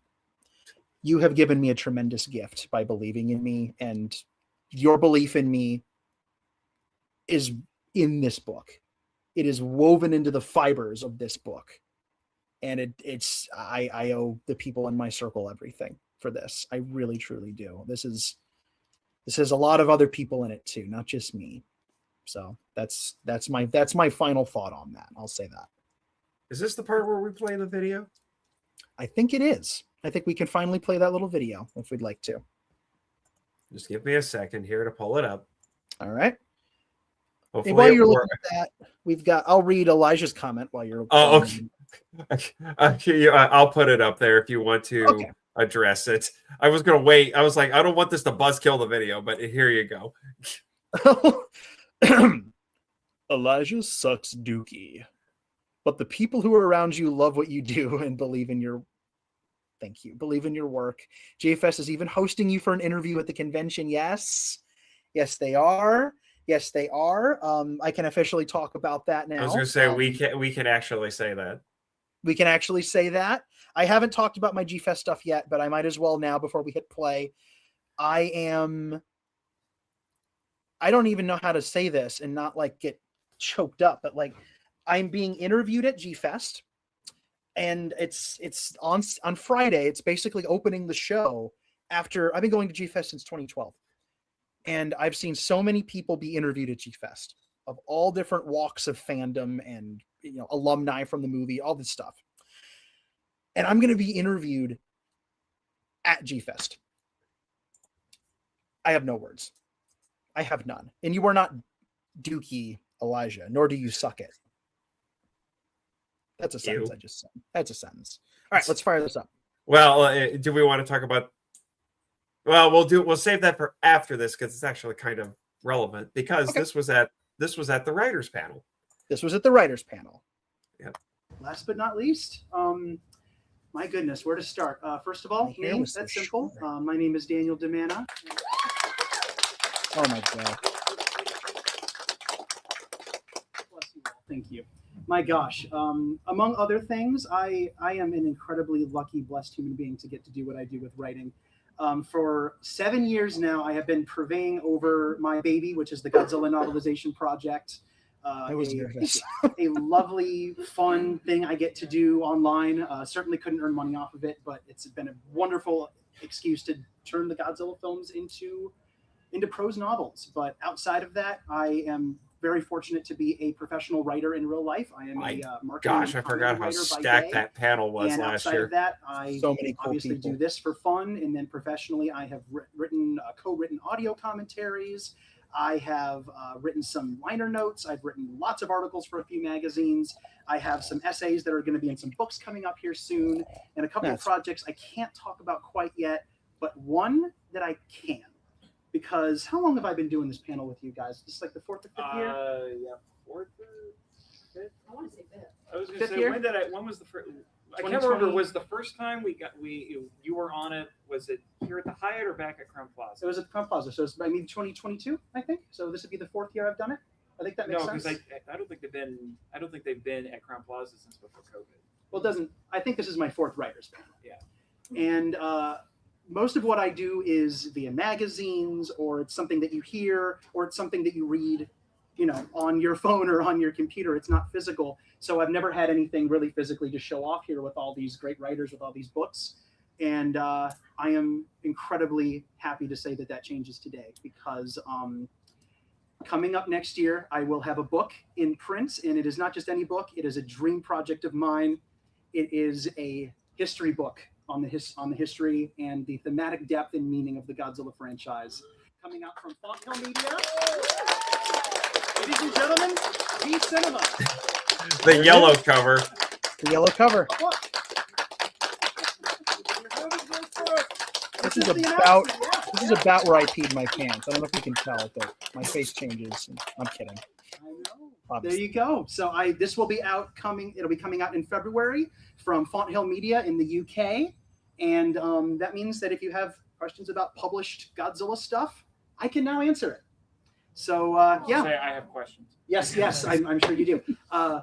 But obviously, I don't have a real book to show off. I was hoping it might be ready, or I might have a version in time. But it'll be available where all good books are sold, Barnes & Noble, all of the above, in February of next year. And I do have Maybe a little flyers, later. if anybody wants a reminder. A little later. Say I will. Yeah, absolutely. Yeah. I'm going to set them up here, and you guys can. Oh, yeah. You can get an autograph if you want one. This is such a legit looking cover. I love it. Thank you. Here you go. Yeah. Couple down there. Sorry, I kind of took over there, but there we go. As you should, though. This is huge. This is very big. This is very, very This cool. was something like you and I had talked about doing, but then you went and did it. Sweet. Yes, I did. Amazing. Gosh darn it. This It's, was, yeah. kaiju sized. Yes. Representation for breach of contract. You can contact Raymond Martin. Yeah, Oh, David. Thank you, Only sir. a Hi, few David. people in this room get that. I was gonna David. say, Yeah, it's Wow. a deep cut. a little bit. But yeah, that's it. That was it. That was Yeah. it. I can go home now. I That was was my gonna announcement. No notes. All right. Oh my gosh, Elijah, my man. I've seen that a handful of times, and the fact that he sat and filmed that for me was really, really amazing. I do actually have a full video of the panel. I need to upload it. So Please do. that's gonna be on there again. And then this year they're gonna film all of them, which is pretty cool. Yes. So we'll have more to talk about G-Fest another time, because there's a lot of G-Fest stuff to talk about. But Yeah, there is a lot of G-Fest stuff to talk about. A couple more comments, and then I think we'll finally wrap up. This has actually gone on Indeed. a tiny bit longer than I thought. yeah, But we got one more comment here from Jane Meyer. Well done, Danny. And she's nice to me too. Yeah. she threw you a bone. Yeah. You might want to duck. Those hurt. Really? And then Brendan from Autistic Lizard Productions poked in here really quick. My boys! Oh, we got Kim. We got some more Kim. post-stream shenanigans, or are we all too sleepy and or sick? I might be able to do it for a little bit, but not terribly long. One of the things that I have discovered is, as much as I love these headphones, if you sit around for a couple of hours with them squeezing your head, it does tend to, it's a problem. It becomes a problem. Just why I'm not wearing any.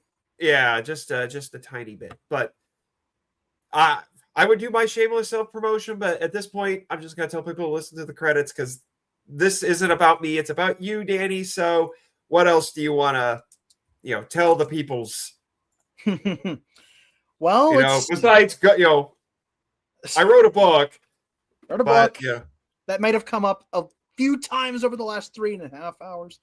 But yes, so the most obvious thing out of the way first. So if anybody listening live, later, podcast, video, whatever, Elijah's already ahead of the game. That's funny. Once is interested in this book and would like to invite it into their homes, give it a read, all that good stuff. First of all, I thank you very, very much. And like I said, I'm not going to tell you need it, but it would mean a lot if you got it. You can find it. It's crazy. Pretty much anywhere books are sold. In theory, Barnes Noble's a little laggy right now, but in theory, you should be able to order it offline pretty simply once they restock. And it's probably not going to be like every location, but physical copies will be going to physical locations. So you should be able to get it there too. If you're a Books A Million person, you can get this at Books A Million. If you are an Amazon person only, if you and Jeff Bezos are bros, then you can get this from Amazon. You can get it from pretty much any Amazon ever. I found it on Amazon Singapore the other day. Blew my mind. Amazon Singapore. Like, my life is crazy. There's an Amazon Singapore? That was my first reaction. Yes. I'm looking forward to purchase your book at G-Fest this year, Daniel. Thank you, Brendan. I have a copy that I will save for you, sir. I'm very excited. Walmart. It's on Walmart.com. You can get a Walmart.com. It's everywhere. Walmart. Dude, you should totally walk into a Walmart and see if you can find it. And then be like, hey, you person in the Walmart book aisle. See that? I wrote it. That's fine. I don't know. I That's feel like that's my baby. I gotta enjoy my incognito-ness. Like nobody unless they grab it and they turn it to the back page and they hold up a copy and they're like, hey, take the hat off. Oh, it is you. Like that. They're never okay. Danny. Yes. Nathan. Okay. Nathaniel. This is funny. I'm going to screen share this because this is funny. You of all people will get a kick out of this. So just as a bit of an experiment, I did an Amazon search for your book, and first off, I'd like to tell you it has a pre-saved search for the full title. Okay. I typed in G Cinema, and then one of the drop-down options was the full title. So I clicked on that. And the first thing that came up was your book, but look what else came up. Oh no, I'm scared. What's happening? What? Oh. Whoa. What? Whoa. Okay, so I'm not even sure this is a legitimate release of this movie. No, it's not legitimate. So okay, couple things. This just gave me chills, and I'm going to very briefly tell you why. So for the listeners out there, what we're looking at is Amazon.com, and it's my book. It's the listing for my book, and then right underneath it is a bootleg copy of Atragon on DVD, which is really cool. But here's why it kind of gave me a moment here. So I don't know if I've ever told you this story, Nathan. I mean, I will admit the cover is cool. But it's a cool cover. It's a cool cover, and it's not legitimate. So, oh my gosh, 15 years ago when I graduated high school, my original idea for what I was going to do is I was going to be a teacher. I was going to try to be a history teacher. And because that's like, that'll pay the bills, right? You know what I mean? But I signed up for the major and the classes and everything. I was just a month out from starting classes, and I left the sign up day at the college that I was going to, with a pit in my stomach, and I couldn't figure out why. I was just like, I was so unsettled, like just deeply spiritually unsettled. And I put in Atragon to like I don't know why, but I picked Atragon. I put it in, and I was watching it and relaxing, and I was just watching it. I watched it a million times, and I just stared at it like unblinking. And it was like I was watching it for the first time, and I had a moment of revelation watching this film. And I turned, because my mom knew something was up, and she turned to me and she said, what's wrong? You're not looking so good. I'm watching this movie. I turned to her and I look at her and I say, I don't want to be a history teacher. I want to be an artist. I want to create things. Wow. Whatever it happened, art, writing, whatever. I'm looking at this very creative movie with all this hand-built art, this tactile, beautiful art with the physical props, and it's Atragon, it's Tokusatsu. And something about it just made me realize that I'd made a horrible mistake. And I turned to my mother and I said, I want to make things until the day I die. And she said, okay, we'll go back tomorrow and switch your major. And we did. And I pursued art and creativity. And now here I am. And there it is underneath my book. What? Too bad. That's crazy. Too bad it's a bootleg copy, but still. Well, I mean, it's fine. I'm going to take the metaphor, the symbolism. Yeah, we'll take the metaphor. Although hilariously, the next thing on the list is this. What are we looking at here? Oh, Ningen Fushin adventurers who don't believe in humanity will save the world. I'm sure that sounds epic. The complete season Blu-ray. What? I don't know what that is. Forgive my ignorance. I don't know what that is either. And then you come down here and you get Uzaki-chan wants to hang out, season 2. What? Okay. Turn this off. What's going on? I gotta get. And then it's like, wow, affirmation of what I'm doing. What the Henshin? What is going on? We gotta let these people go home. Let's see. Apparently, you can. Well, I want to see what it's going on with the used copies over here. Let's see. New 34, new. But you got to pay for shipping, right? Ships from. All right, wait. Okay. It looks like you can get it a bit discounted. Let's see. Right. New. Someone's already selling a used copy. Wow. Someone is selling a used copy for more than an actual new copy. They got one chapter and they were like, "Where's Godzilla?" And they gave up, and they're selling it. That's why. Oh my gosh! What is this? Nonsense is what that is. $50. Used like new. Nonsense. Who are you? What is this? Who are you? Hey, Tabletto part. Well, who are you? What is wrong with you? I don't know. I think you should keep my book, is what I think you should do. Probably, but what? I don't know. Anyway. But yeah, there's already a few people selling used copies. That's crazy. That's pretty crazy. It's been what, a week? A week. It's been 9 days. 9 days. That don't make no sense. Okay. This is kind of epic. Look at the name of this seller. Bahamut Media. That's pretty cool. That's pretty epic. All right. Wow. What can I say here? Briefly. I wrote a book. You can get it at all of the places. Oxfordshire, England. Yep. Ooh. Yep. Well, it's written, published in English. In English. Oh my gosh. It's published in England. It's in England. Fountain Hill's based out of there, so that makes sense. Okay. The book is out there. You know where to find it. I've told you where to find it. You can go find it. In addition to that, obviously the Godzilla Novelization Project is still very much a thing that is not going away. I haven't been able to touch it in a while because I've been up to my eyeballs in other projects. And I hate to say it, but paying projects too.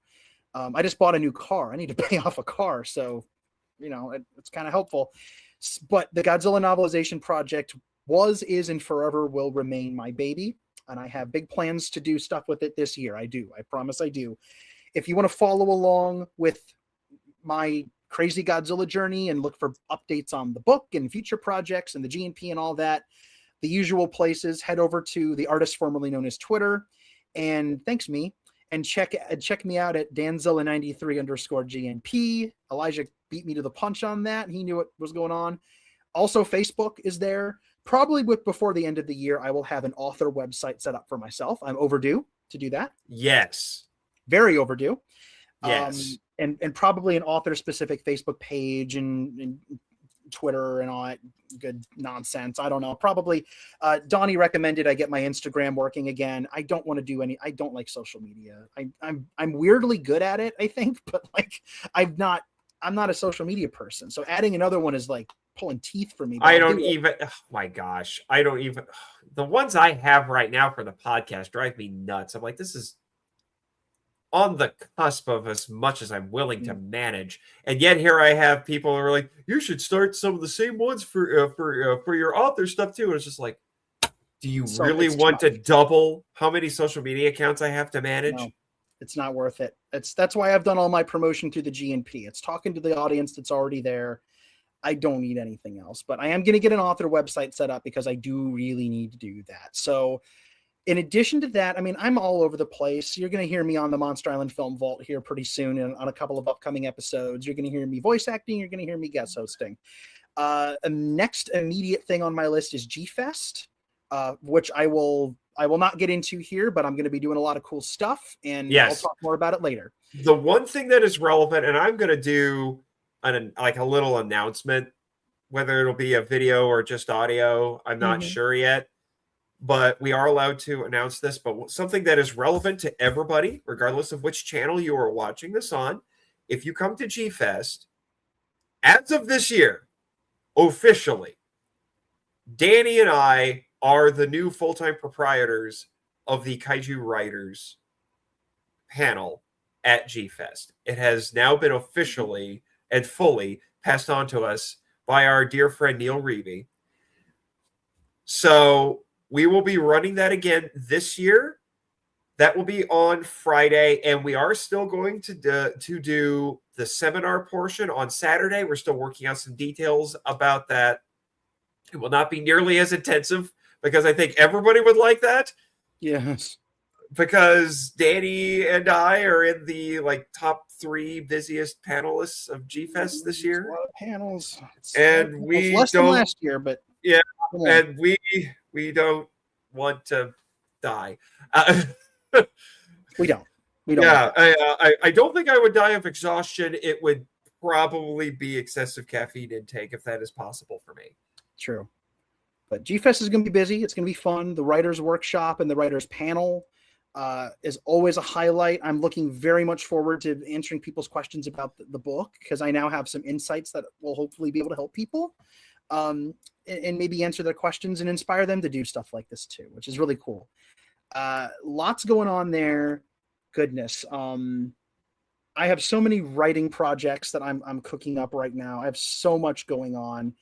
Not all of it is, I really can't talk about any of it, unfortunately, but I've got a lot of stuff going on. One thing that I can talk about is, and I mentioned it before, is I had the incredible pleasure of writing the screenplay, the narration screenplay for a documentary that is coming out here soon.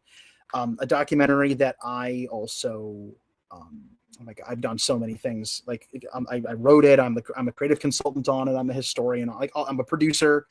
A little number that Elijah Thomas is directing, and he and I cooked this up a while ago, called Keizo Murase, The Last Monster Maker, which is an absolutely, I can't believe I'm able to do things like this.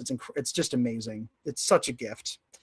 Keizo Murase, ever so briefly, is the guy who sculpted your childhood. He made so many monster suits, and fabricated all of the parts of monster suits, whole monster suits for everything from Varan all the way up to just you did it, you crazy maniac! You did it.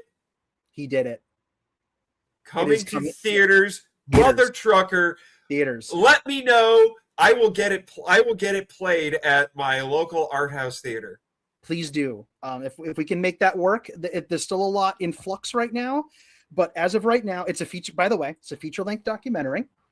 It's not like a 34-minute short. It's feature length, and it is the most and I'm not saying this in a braggadocious way, it is the most comprehensive chronicle of this man's existence from the day he was born to the day he passed away a few years ago. This is a man whose career stretches from the birth of tokusatsu to just a couple of years ago when he made Brush of the God.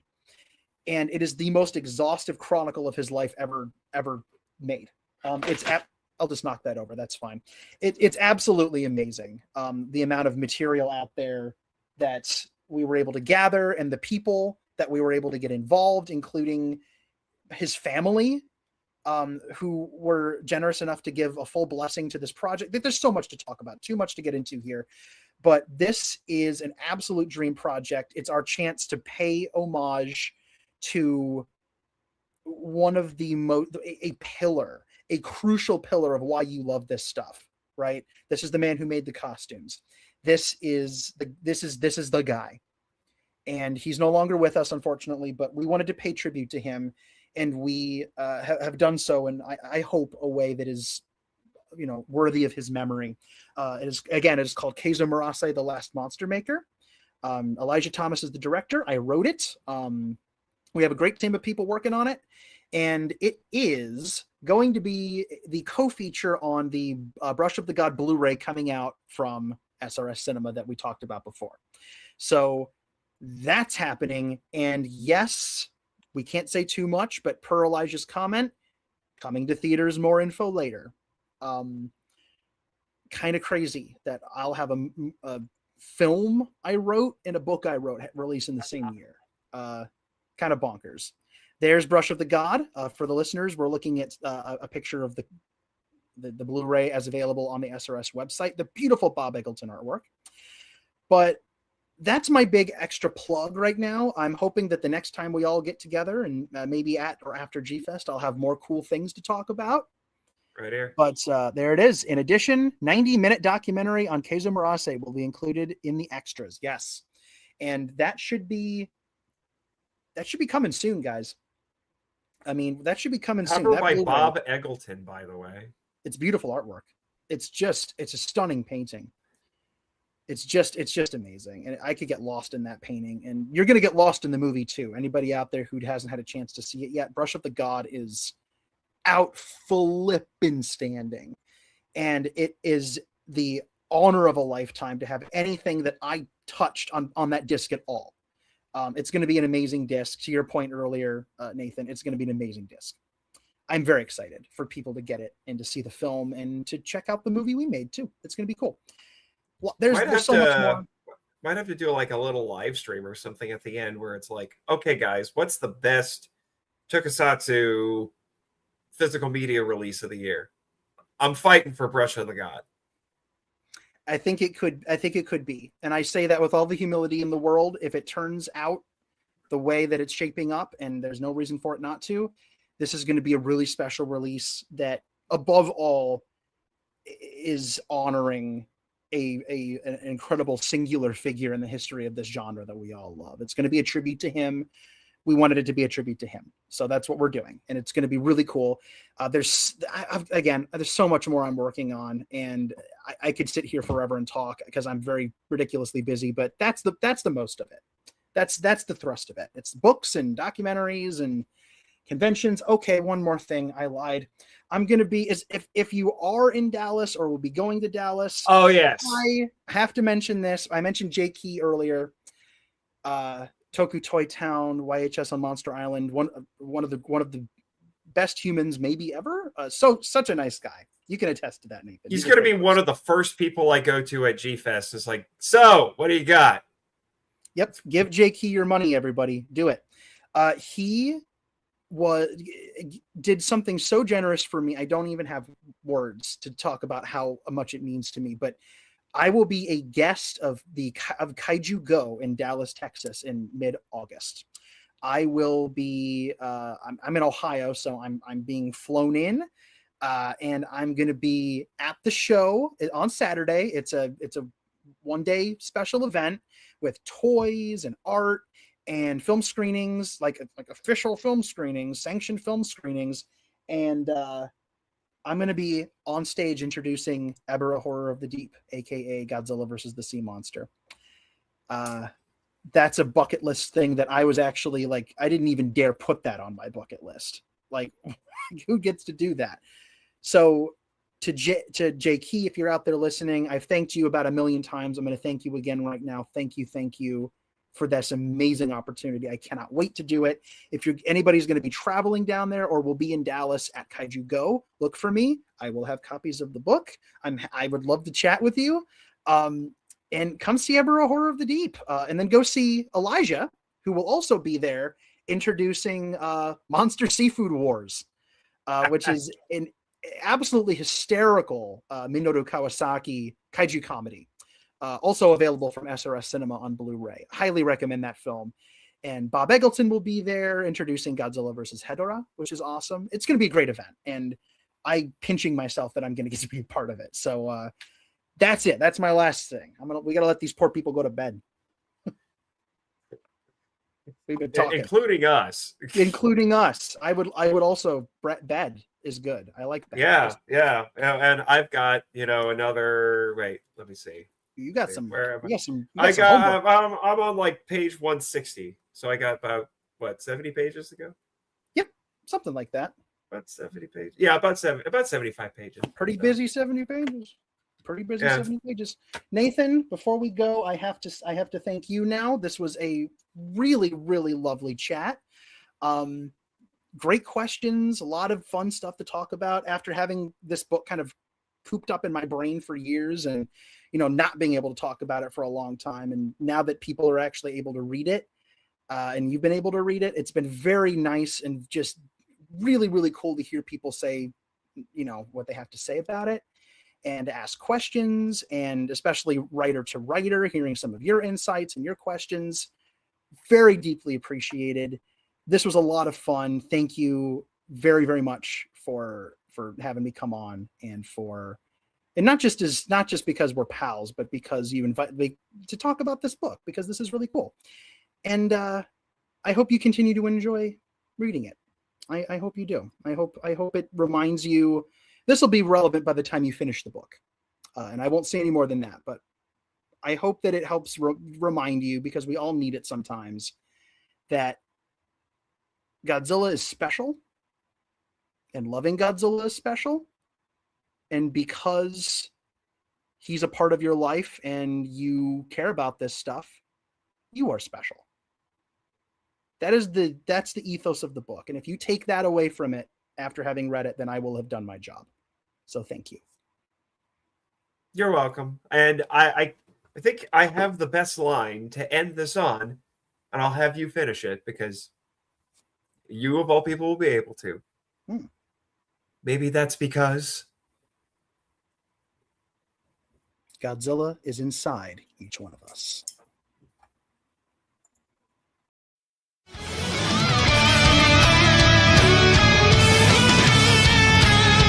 Thank you for listening to the Monster Island Film Vault, a podcast produced and hosted by Nate Marchand. Our executive producer is Damon Noyes.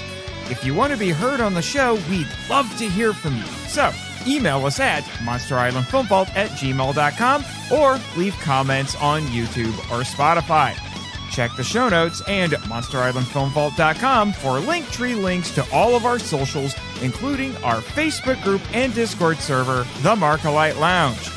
Be sure to follow Jimmy from NASA and our other colorful characters on X/Twitter. Our logo was created by Rebecca Hudgens. Follow her on X/Twitter and Instagram at super_R_illustrations. Sound effects sourced from freesound.org and created by JP Gant. Our theme song is Wanderer on the Offensive, live edit by B33J, Sarax, Juan Madrano, and Nonsensical Lexus, which is a remix of Counterattack and The Open Way by Koatani from Shadow of the Colossus. Our music includes Ultraman Rap, Artist Unknown, and Chant My Name, a cover by Second Archive of the song by Masaki Endo, with additional tracks from the 4Kids dub of Ultraman Tiga. All film and audio clips belong to their respective copyright holders, and no infringement is intended or implied. Visit our TeePublic store, the Monster Island Gift Shop, to purchase official MIFV merch. Please rate and review us on Apple Podcasts, Spotify, and or Podchaser to spread the word about the show. You can even support us by joining MIFV Max on Patreon. MIFV is a Moonlighting Ninjas media production and a proud member of Pod Nation and the Culture Box Network. Sayonara!